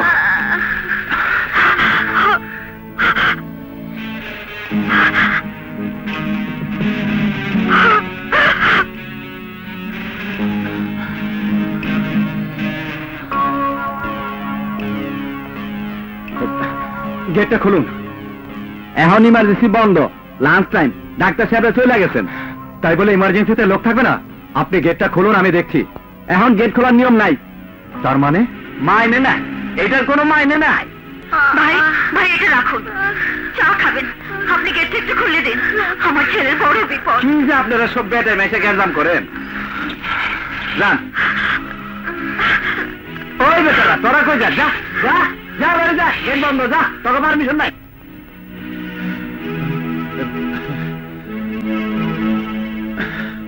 কি কি আপনারা এখানে ঢুকলেন কি করে? গেট বন্ধ ছিল না? গেট বন্ধই ছিল, দারোয়ানকে 20টা টাকা দিতে গেট খুলে দিল। কি করবে? ইমার্জেন্সি বলে কথা। এমার্জেন্সি হোক আর যাই হোক, এখন কিচ্ছু করা যাবে না। আরে ভাই, সকাল থেকে দম নেবার ফুরসত নেই। একা মানুষ আমি কয়দিকে সামলাই? আমার ছেলেটা অ্যাক্সিডেন্টে সাংঘাতিক আঘাত পেয়েছে, একটা কিছু করুন ডাক্তার সাহেব। বলছি তো, এখন কিচ্ছু করা সম্ভব নয়। কেন সম্ভব নয়? কেন কি? ওষুধপত্র নেই, কি দিয়ে কি করব? দেশ তো এতটুকু, কিন্তু এর লোক সংখ্যা কত জানেন? 12 কোটি ছাড়িয়ে গেছে। সেই তুলনায় ডাক্তার কজন আছে বলুন? তাই বলে চিকিৎসা হবে না? তার আমি কি করব? আমার দ্বারা সম্ভব নয়, জানতো। আরে আরে, এ কি করছেন? সম্ভব না হলে আপনি বেরিয়ে যান, যার দ্বারা সম্ভব তাকে আসতে দিন। এ কি গুন্ডামির জায়গা? হাসপাতালে গুন্ডামি করতে এসছো? কে তুমি? আমার নাম ফজর আলী। আমার বাবার রক্তে অর্জিত দেশে আমি কোন শয়তানের জন্ম হতে দেব না।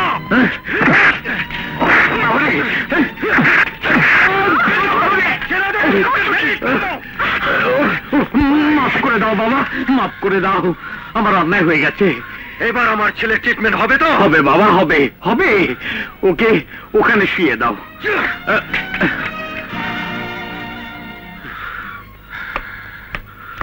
শো বাবা, শো।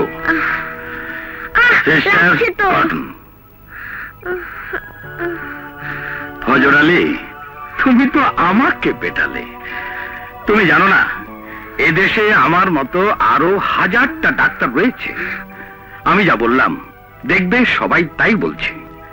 একজন ডাক্তারের পক্ষে তো আর এত কিছু সামাল দেওয়া সম্ভব নয়। যদি পারো পুরো সিস্টেমটাকে বদলে ফেলার চেষ্টা করো, দেখবে সব ঠিক হয়ে গেছে।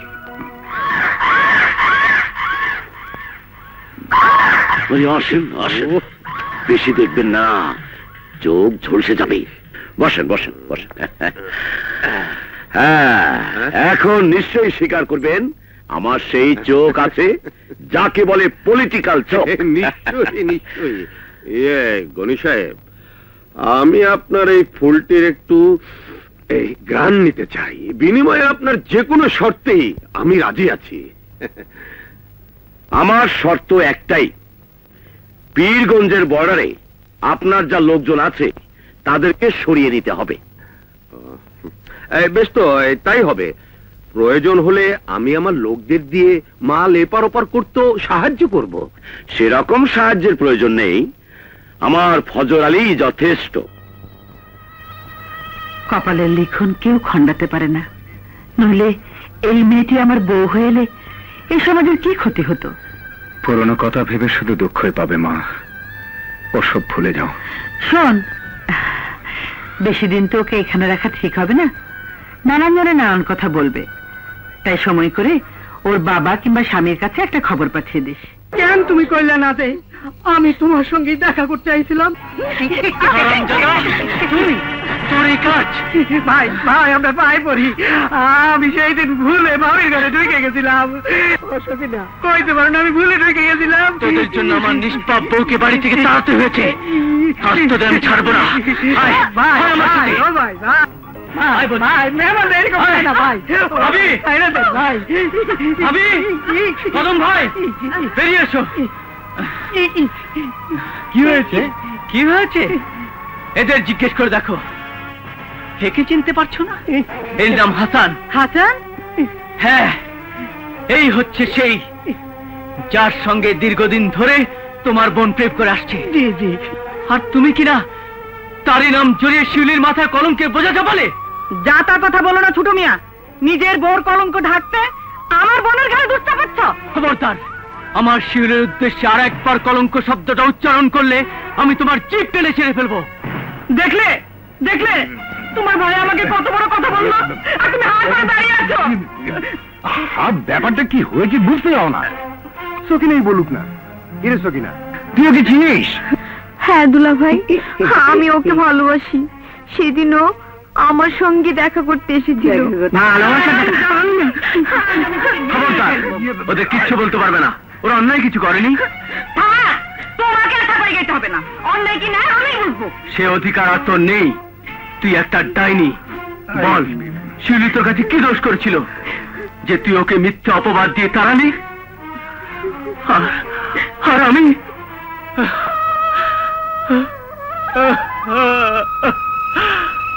আমি কি বোকা ওই ডাইনি কথায় অন্ধ হয়ে নিজের সতী সাথী স্ত্রীকে তাড়িয়ে দিয়েছে।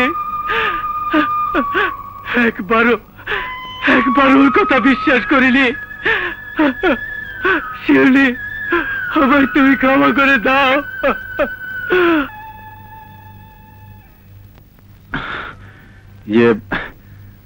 এই ওষুধগুলো বুঝে রাখো।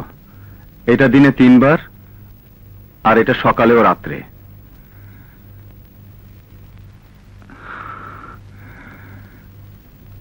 মা, আমি আসি মা, একটা জরুরি কাজে যেতে হচ্ছে।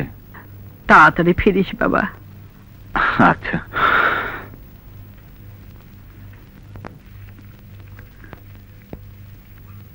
শুনুন, কোথায় যাচ্ছেন? গণি সাহেবের ওখানে একটা জরুরি কাজ আছে। ওদের কাজটা আপনি ছেড়ে দিন, ওরা লোক ভালো না। আমার ক্ষতি হলে তোমার কি? আমার জন্যে তুমি এত ভাবো কেন? আপনার জন্য ভাববার ওদিকে নেই জানি, তবুও ভাবনা হয়। মনে হয় সব মানুষ যদি আপনার মতো ভালো মানুষ হতো, তাহলে এই দেশটা অনেক সুন্দর হতো, পবিত্র হতো।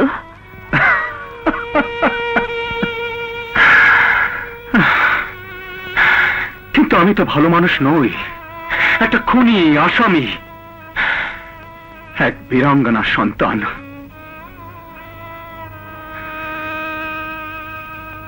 যদি কেউ বীরাঙ্গনা হয়ে থাকে, তার জন্য তো সে নিজে দায়ী নয়।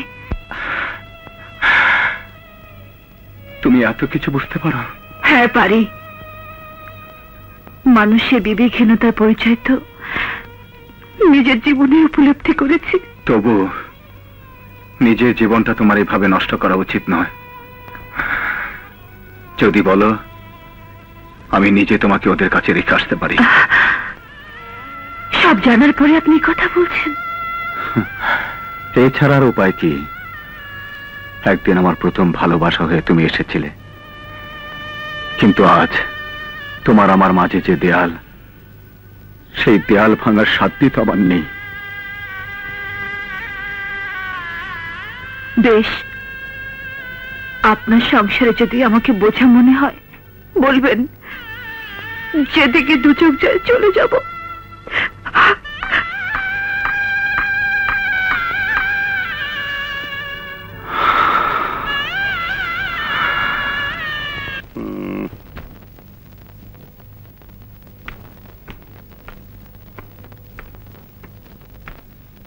ও হো, এত দেরি করলে শীঘ্রই যাও, কালাম সাহেব ঘন্টা খানেকের মধ্যে পৌঁছে যাবে।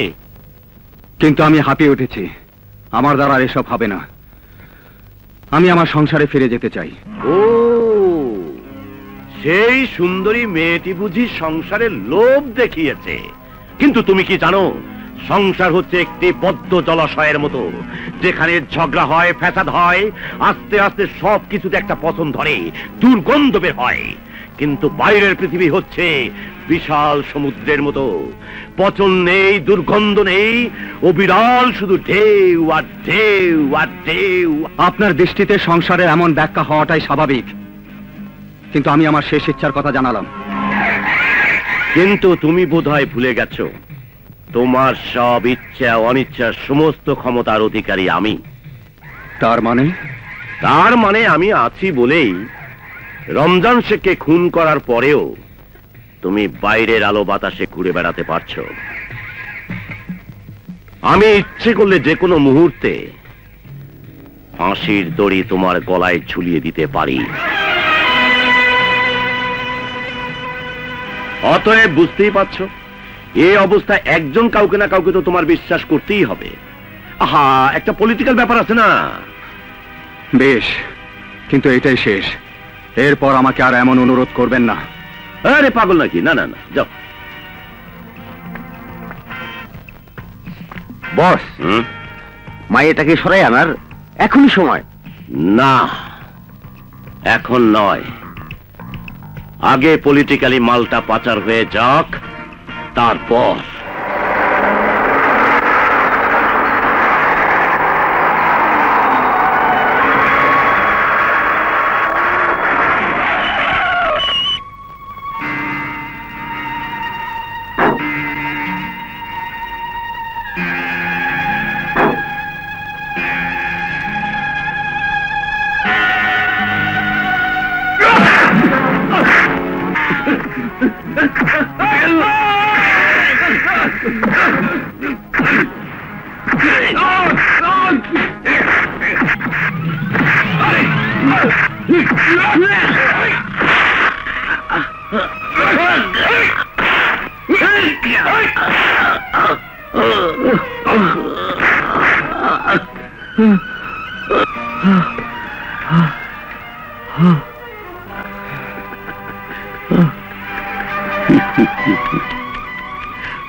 যা, শালাকে এবার পানি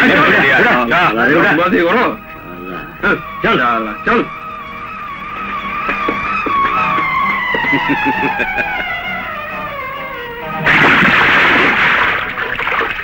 মাস্তানি, আমার সাথে মাস্তানি।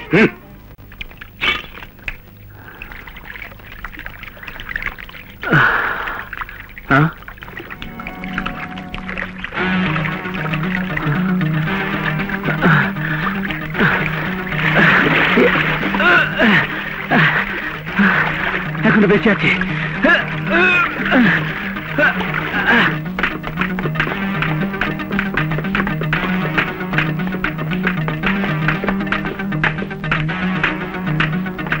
ডাক্তার সাহেব, ও বাঁচবে তো ডাক্তার সাহেব? দেখি।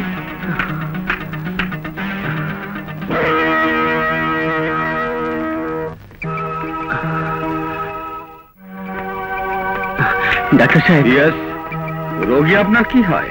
কোনো আত্মীয় নয়, পরিচিত। ছেলেটিকে আমি চিনি।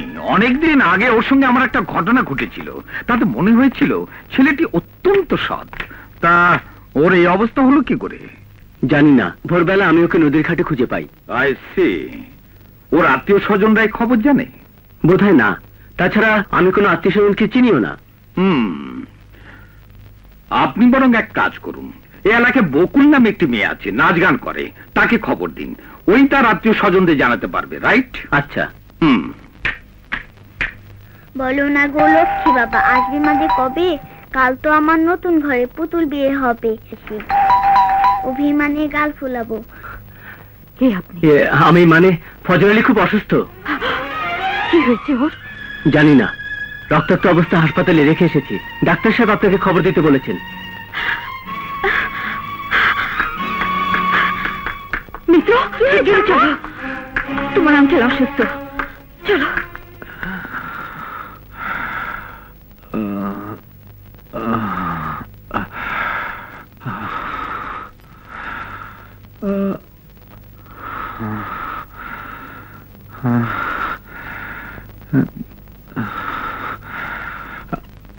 আমি কোথায়?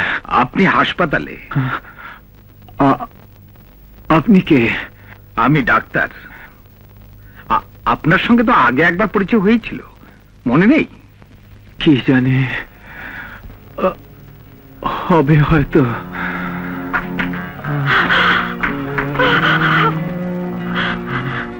কি হয়েছে তোমার? কি আপনি? আমাকে তুমি চিনতে পারছো না? আমি বকুল। আর এই যে মিতু। মিতু, দেখো। আমার মনে পড়ছে না তো। ডাক্তার, সম্ভবত আগের স্মৃতি সব ভুলে গেছে। কি বলছেন ডাক্তার? কি করে সম্ভব? মাথায় প্রচন্ড আঘাত পাওয়ার কারণেই এরকম হয়েছে। না না, আপনি কি বলছেন ডাক্তার? যে করে হোক ওকে ভালো করে তুলুন, নইলে যে আমার সমস্ত জীবন মিথ্যা হয়ে যাবে ডাক্তার। প্লিজ করবেন না, এতে রোগীর অসুস্থ হবে।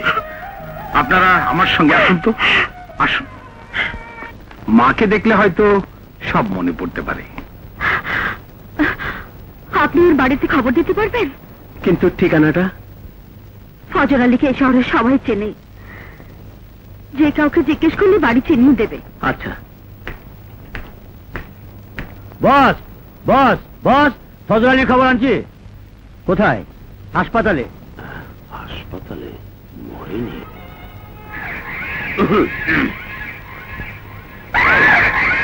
ওসব ভরং ছেড়ে দাও ফজর আলী। আমি যে তোমার হাতে মাল পৌঁছে দিয়েছি, এই সত্যটা গনি সাহেবের কাছে স্বীকার করো।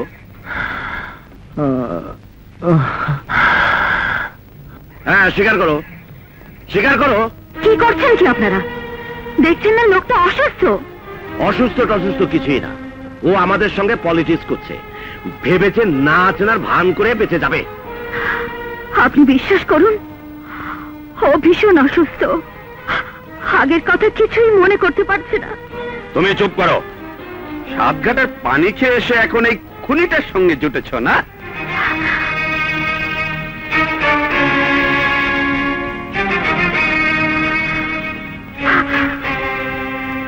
ও খুনি হতে পারে, কিন্তু তোমাদের মতো জানোয়ার নয়। কি? আমরা জানোয়ার? আর তুই কি সত্যি সাধ্যি? না, আমি সত্যি সাধ্যি নই। আমি তো বেশ্যা, বাজারের মেয়ে। তোমাদের মতো ভদ্রলোকেরাই তো রাতের আধারে আমার পায়ে লুটিয়ে পড়ে। ভুলে গেছো সে কথা? এই মেয়ে, কি বলছে সব? তুমি আমাদের চেনো না? ইচ্ছে করলে তোমার গোষ্ঠী শুদ্ধ হওয়া করে দিতে পারি। তা আপনি পারেন। আপনি এমপি, জনপ্রতিনিধি, জনপ্রতিনিধির মধ্যে কথা বলেন। কিন্তু আমার গায়ে এক ফোঁটা রক্ত থাকতে আমি ফজর আলীর খোঁজে হতে দিব না, কিছু চাই না। বটে, দেখা যাক ওর এসব ভরং আমরা ভাঙতে পারি কিনা।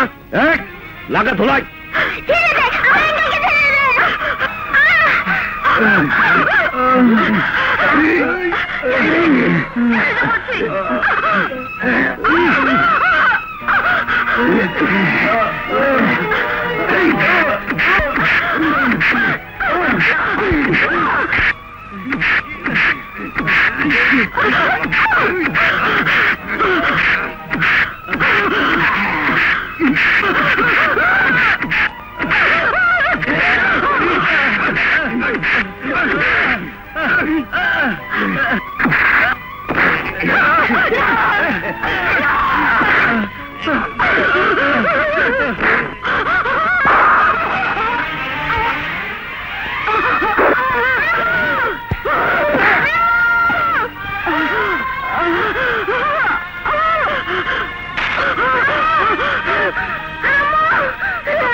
এটা কি ফজর আলীর বাড়ি? কে? শিউলি, তুমি এখানে? কে শিউলি? আপনি ভুল করছেন, ওর নামে এখানে কেউ নেই। শিউলি, যেতে দিন। আমি আপনাকে চিনি না, আমি আপনাকে চিনি না, চিনি না, চিনি না। আমাকে তুমি মাফ করে দাও শিউলি, আমাকে তুমি মাফ করে দাও। বিশ্বাস করো, সে কটা মাস আমি তোমাকে কোথায় না খুঁজেছি, কিন্তু কোথাও পাইনি। যদি নদীর ঘাটে আহত ফজর আলীকে না পেতাম, তাহলে হয়তো আজও তোমার তাকে পেতাম না। কি হয়েছে গো, এত চেঁচামেচি কিসের? তুমি কে বাবা? মা, আমি রশিদ। তা এখানে কি চাও? ও মেয়ে, তুমি কাঁদছো কেন? মা, ও আমার বউ। একদিন ভুল বুঝে ওকে আমি বাড়ি থেকে তাড়িয়ে দিয়েছিলাম। আজ ফজর আলী খবরটা আপনাকে দিতে এসে ওকে আবার খুঁজে পেলাম। কি হচ্ছে আমার ফজরের? কারা যেন ওকে মেরে নদীতে ভাসিয়ে দিয়েছিল। আমি খুঁজে পেয়ে হাসপাতালে নিয়ে গেছি। হাসপাতালে? হ্যাঁ মা, আপনি তাড়াতাড়ি চলুন, ডাক্তার আপনাকে নিয়ে যেতে বলেছে। এখন আর হাসপাতালে গিয়ে কাজ নেই, একটু পর ডাক্তারই ওকে স্ট্রেচারে করে নিয়ে আসবে।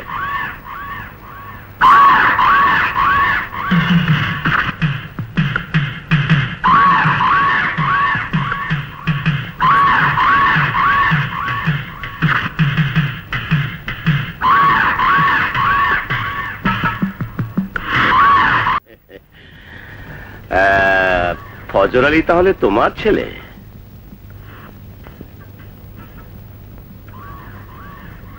আপনারা কারা? অসভ্যের মতো ব্যবহার করছেন কেন? অসভ্যতার দেখেছো কি? আমরা তো এখন ওকে কোলে করে নিয়ে যাব।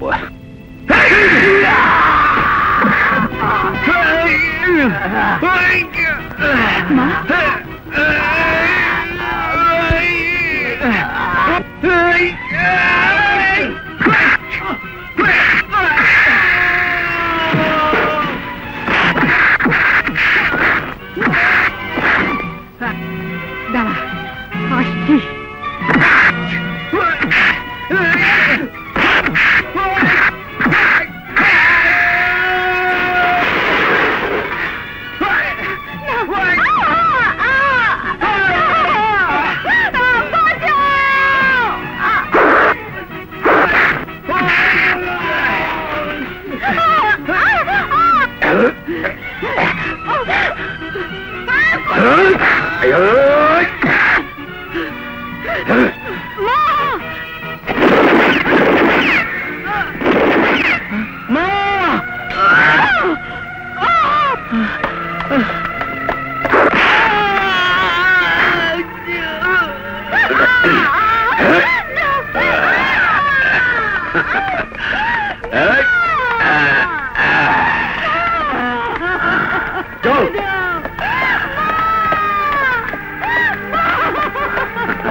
এখনো বেঁচে আছে।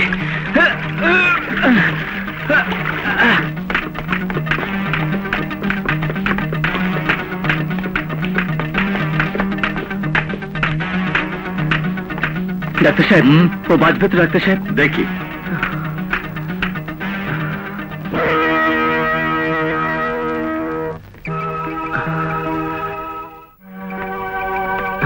ডাক্তার সাহেব। ইয়েস। রোগী আপনার কি হয়? কোনো আত্মীয় নয়, পরিচিত। ছেলেটিকে আমি চিনি। অনেকদিন আগে ওর সঙ্গে আমার একটা ঘটনা ঘটেছিল, তাতে মনে হয়েছিল ছেলেটি অত্যন্ত সৎ। তা ওর এই অবস্থা হলো কি করে? জানি না, ভোরবেলা আমি ওকে নদীর ঘাটে খুঁজে পাই। I C. ওর আত্মীয় স্বজনরা খবর জানে?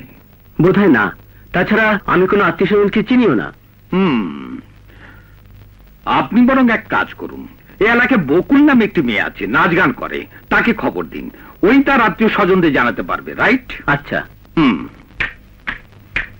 বলো না গো লক্ষ্মী বাবা, আসবে মাঝে কবে? কাল তো আমার নতুন ঘরে পুতুল বিয়ে হবে, অভিমানে গাল ফুলাবো। কে আপনি? আমি মানে ফজর আলী খুব অসুস্থ। কি হয়েছে ওর? জানি না, রক্তাক্ত অবস্থা হাসপাতালে রেখে এসেছি। ডাক্তার সাহেব আপনাকে খবর দিতে বলেছেন। মিত্র, চলো, তোমার আঙ্কেল অসুস্থ, চলো।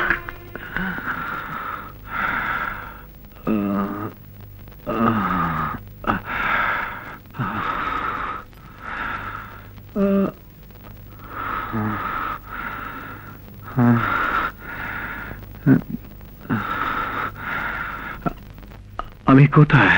আপনি হাসপাতালে। আপনি কে? আমি ডাক্তার। আপনার সঙ্গে তো আগে একবার পরিচয় হয়েছিল, মনে নেই? কি জানে, হবে হয়তো।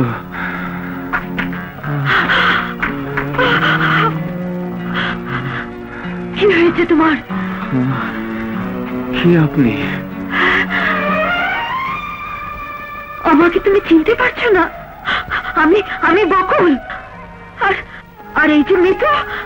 মিতু, দেখো। আমার মনে পড়ছে না তো। ডাক্তার, সম্ভবত আগের স্মৃতি সব ভুলে গেছে। কি বলছেন ডাক্তার? কি করে সম্ভব? মাথায় প্রচন্ড আঘাত পাওয়ার কারণেই এরকম হয়েছে। না না, আপনি কি বলছেন ডাক্তার? যে করে হোক ওকে ভালো করে তুলুন, নইলে যে আমার সমস্ত জীবন মিথ্যা হয়ে যাবে ডাক্তার। প্লিজ কান্নাকাটি করবেন না, এতে রোগীর অসুস্থ হবে। আপনারা আমার সঙ্গে আসুন তো, আসুন। মাকে দেখলে হয়তো সব মনে পড়তে পারে। আপনি ওর বাড়িতে খবর দিতে পারবেন? কিন্তু ঠিকানাটা? ফজর আলীকে এই শহরের সবাই চেনে, যে কাউকে জিজ্ঞেস করলে বাড়ি চিনিয়ে দেবে। আচ্ছা। বস বস বস, ফজর আলীর খবর আনছি। কোথায়? হাসপাতালে। হাসপাতালে? মরেনি?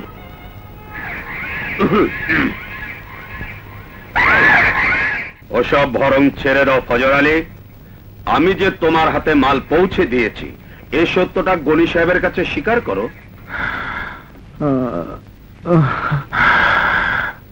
হ্যাঁ, স্বীকার করো, স্বীকার করো। কি করছেন কি আপনারা? দেখছেন না লোকটা অসুস্থ? অসুস্থ টসুস্থ কিছুই না, ও আমাদের সঙ্গে পলিটিক্স করছে, ভেবেছে নাচ নার ভান করে বেঁচে যাবে। আপনি বিশ্বাস করুন, ও ভীষণ অসুস্থ, আগের কথা কিছুই মনে করতে পারছে না। তুমি চুপ করো। সাতঘাটের পানি খেয়ে এসে এখন এই খুনিটার সঙ্গে জুটেছ না?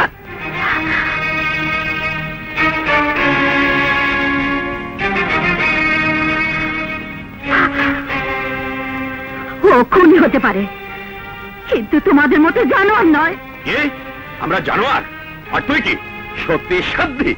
না, আমি সত্যি সাধ্যি নই, আমি তো বেশ্যা, বাজারের মেয়ে। তোমাদের মতো ভদ্রলোকেরাই তো রাতের আধারে আমার পায়ে লুটিয়ে পড়ে, ভুলে গেছো সে কথা? এই মেয়ে, কি বলছে সব? তুমি আমাদের চেনো না? ইচ্ছে করলে তোমার গোষ্ঠী শুদ্ধ হাওয়া করে দিতে পারি।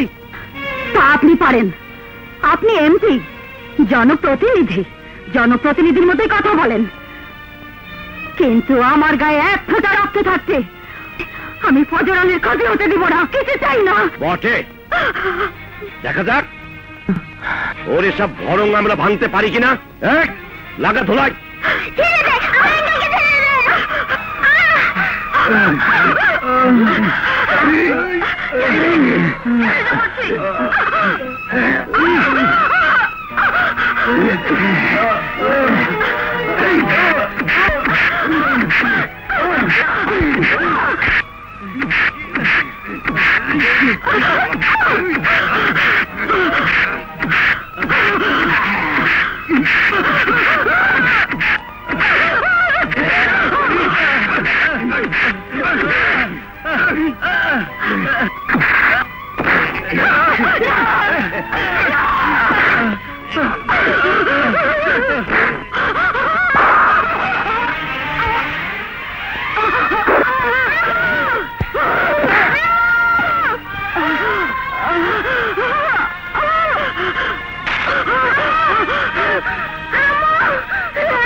এটা কি ফজর আলীর বাড়ি? কে? শিউলি, তুমি এখানে? কে শিউলি? আপনি ভুল করছেন, ওর নামে এখানে কেউ নেই। শিউলি, যেতে দিন। আমি আপনাকে চিনি না, আমি আপনাকে চিনি না, চিনি না, চিনি না। আমাকে তুমি মাফ করে দাও শিউলি, আমাকে তুমি মাফ করে দাও। বিশ্বাস করো, সে কটা মাস আমি তোমাকে কোথায় না খুঁজেছি, কিন্তু কোথাও পাইনি। যদি নদীর ঘাটে আহত ফজর আলীকে না পেতাম, তাহলে হয়তো আজও তোমার তাকে পেতাম না। কি হয়েছে গো, এত চেঁচামেচি কিসের? তুমি কে বাবা? মা, আমি রশিদ। তা এখানে কি চাও? ও মেয়ে, তুমি কাঁদছো কেন? মা, ও আমার বউ। একদিন ভুল বুঝে ওকে আমি বাড়ি থেকে তাড়িয়ে দিয়েছিলাম। আজ ফজর আলী খবরটা আপনাকে দিতে এসে ওকে আবার খুঁজে পেলাম। কি হচ্ছে আমার ফজরের?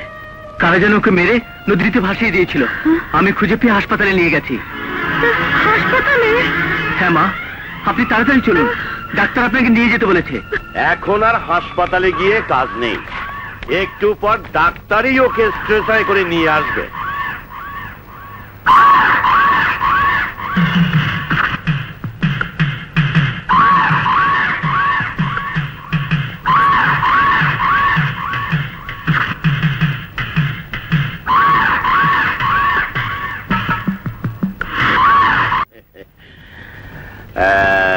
ফজর আলী তাহলে তোমার ছেলে?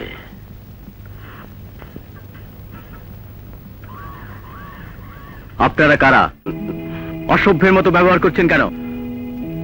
অসভ্যতার দেখেছো কি? আমরা তো এখন ওকে কোলে করে নিয়ে যাব।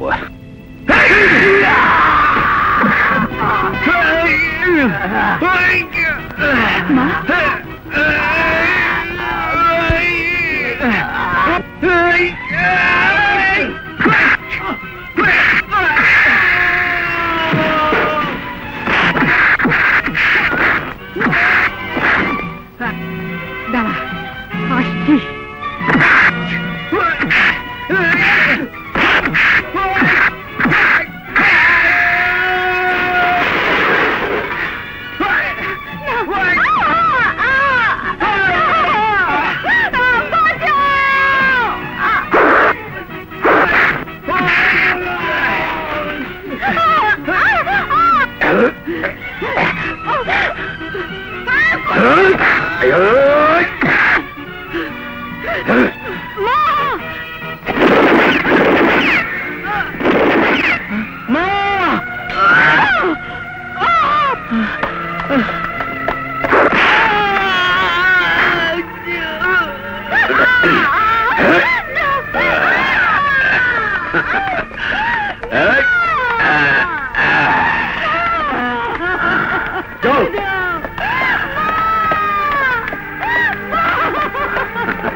মামুনি, কি হয়েছে তোমার?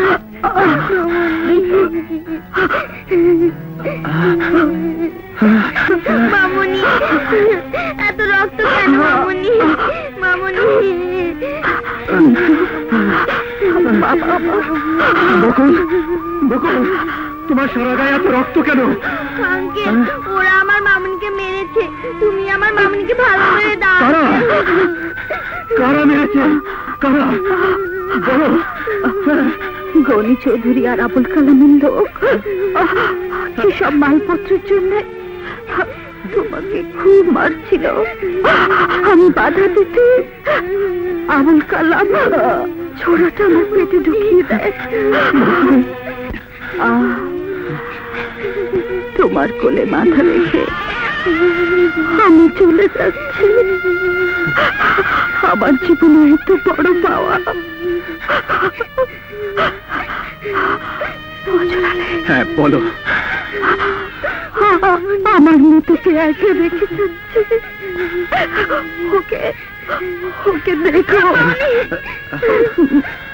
তোমার আদর্শে ওকে মানুষ করো। মৃত্যুর জন্য ভেবো না, আমার জীবন বাজি রেখে হলেও ওকে আমি মানুষ করব। আর একটা কথা, যে মানুষগুলো আমার জীবনটা শেষ করেছিল ওরাই আজ তোমার পিছনে লেগেছে। কালা মার কোনি হয়তো তোমার বাড়িতে গেছে, তুমি ওদের ক্ষমা করো না।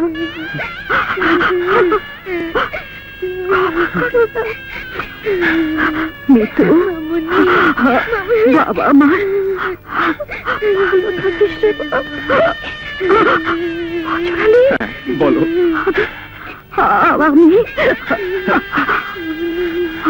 আমাকে শেষ তো তোমার বুকে নাও।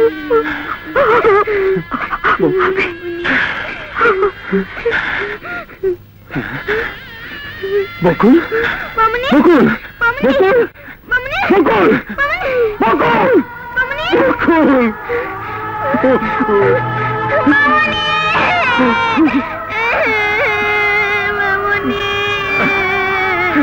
কথা বলো মামুনি,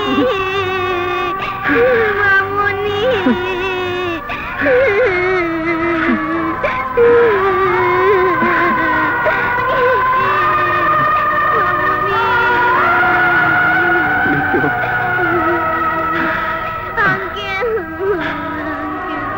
ডাক্তার, আপনারা লাশের ব্যবস্থা করুন, আমি এক্ষুনি আসছি।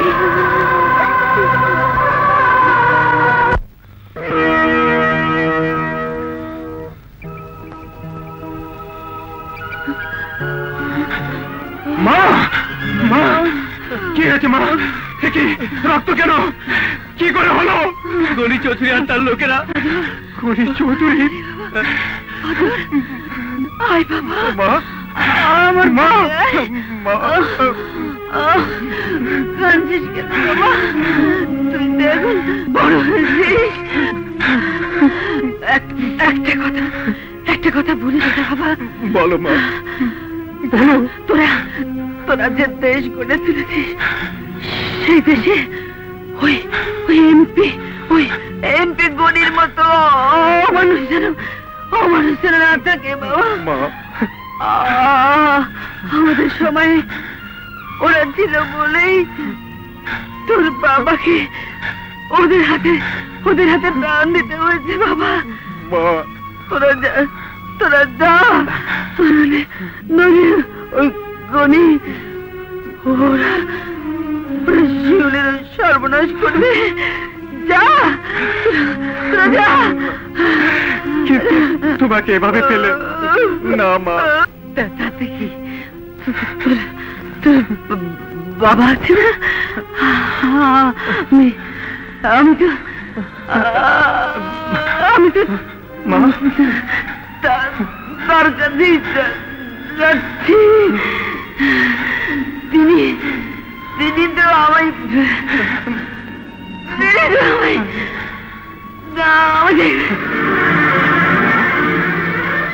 মা, মা, মা,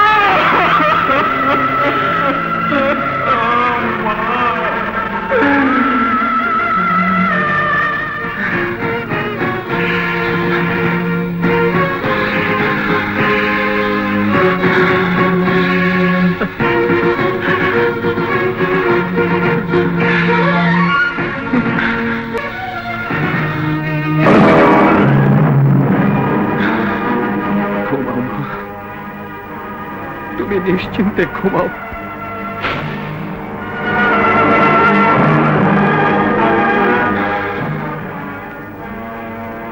তোমার রক্তে গোসল করে আমি প্রতিজ্ঞা করছি, যে মাটি তোমার রক্তে সিক্ত হয়েছে সেই মাটিতে আর কোনো বিশ্বাসঘাতক, কোনো শত্রুর স্থান হবে না।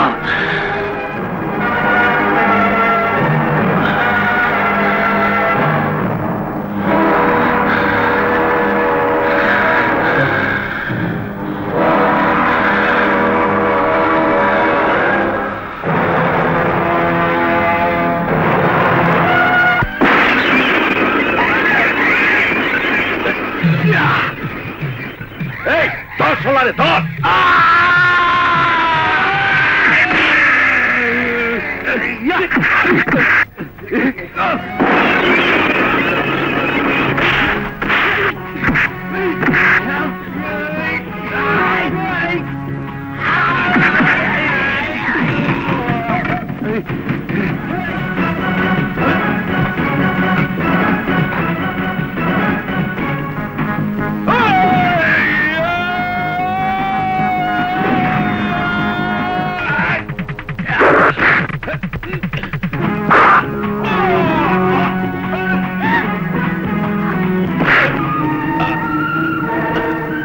তুমি কি করলে ফজল আলী? তুমি কি করলে? তুমি পালাও, তুমি পালাও, তুমি পালাও।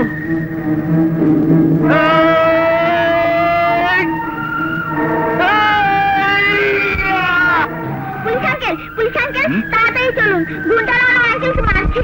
কে তোমার uncle? Fazal Ali. Fazal Ali. Sentry, force ready করো।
পলিটিক্সে হেরে গেল।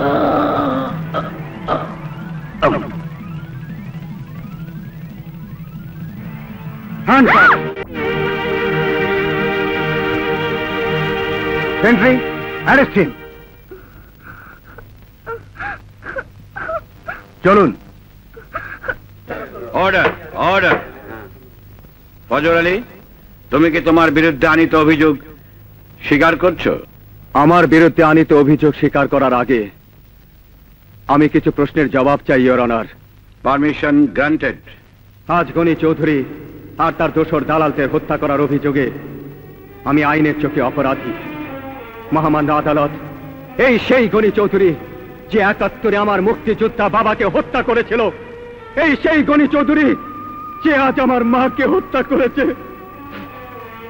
সেই মা, যে মায়ের ইজ্জতের বিনিময়ে অর্জিত হয়েছে দেশের স্বাধীনতা, দেশের আইন। অথচ এই আইনকে কাঁচকলা দেখিয়ে গনি চৌধুরীর মতো লোকেরা সমাজপতি হয়ে গেছে, জাতীয় সংসদের মতো পবিত্র স্থানে আসন দখল করে নিচ্ছে। এর চেয়ে দুঃখের আর কি হতে পারে মহামান্য আদালত? মহামান্য আদালত, দেশের সাধারণ নাগরিক হিসাবে, একজন শহীদ মুক্তিযোদ্ধার সন্তান হিসাবে আমার প্রশ্ন, আইনের রক্ষক হয়েও কেন পারেননি এই অনিয়ম রোধ করতে?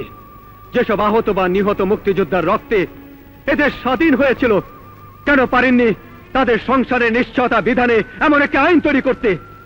যেসব মা বোন লাঞ্ছিত হয়েছেন, কেন পারেননি তাদের ট্র্যাজেডির কোনো মূল্য প্রাঙ্গণে সন্ত্রাস রোধ করতে?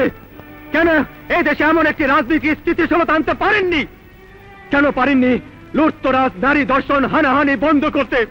এমনকি কেন পারেননি এদেশে এমন একটি সড়ক তৈরি করতে যেখানে মৃত্যুর পদধ্বনি নেই?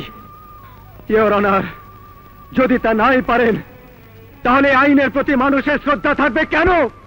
ভেঙে ফেলুন এই আইন, তৈরি করুন একটা নতুন কিছু। মানুষকে একটা নতুন কোন জীবনের আশ্বাস দিন।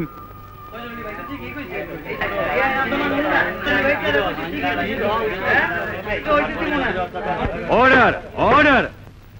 ফজল আলী, তোমার এ সমস্ত প্রশ্ন অন্যায় কিছু নয়, কিন্তু এ সমস্ত প্রশ্নের উত্তর দেবার অধিকার আমার নেই। এর উত্তর দেবেন দেশের নেতারা, দেশের ভাগ্য যারা নিয়ন্ত্রণ করেন তারা। প্রতিটি দেশেই তার সংবিধান অনুযায়ী বিভিন্ন অপরাধের জন্য বিভিন্ন দণ্ডের বিধান রয়েছে। আমি তার পালন কর্তা মাত্র। যে গণি চৌধুরীর কথা তুমি বলছো, এরা মধ্যস্বত্বভোগী। এদের জন্য আজ সরকার এবং জনগণের মধ্যে ক্রমশই ব্যবধান বাড়ছে। আমি স্বীকার করছি এরা সত্যি অপরাধী। আজ যদি তুমি এদের আইনের হাতে তুলে দিতে, তাহলে সবাই তোমাকে বরমাল্য দিত। কিন্তু তুমি তা না করে নিজের হাতে তুলে নিয়ে তার চেয়ে গুরুতর অপরাধ করেছ। সম্মানিত জুরিবৃন্দ এবং সাক্ষীদের সাক্ষ্য অনুযায়ী একথা প্রমাণিত হয়েছে। তাই এই অপরাধে বাংলাদেশ দণ্ডবিধির 302 ধারা মতে এই আদালত মৃত্যুদণ্ডাদেশে দণ্ডিত করার আদেশ দিচ্ছে।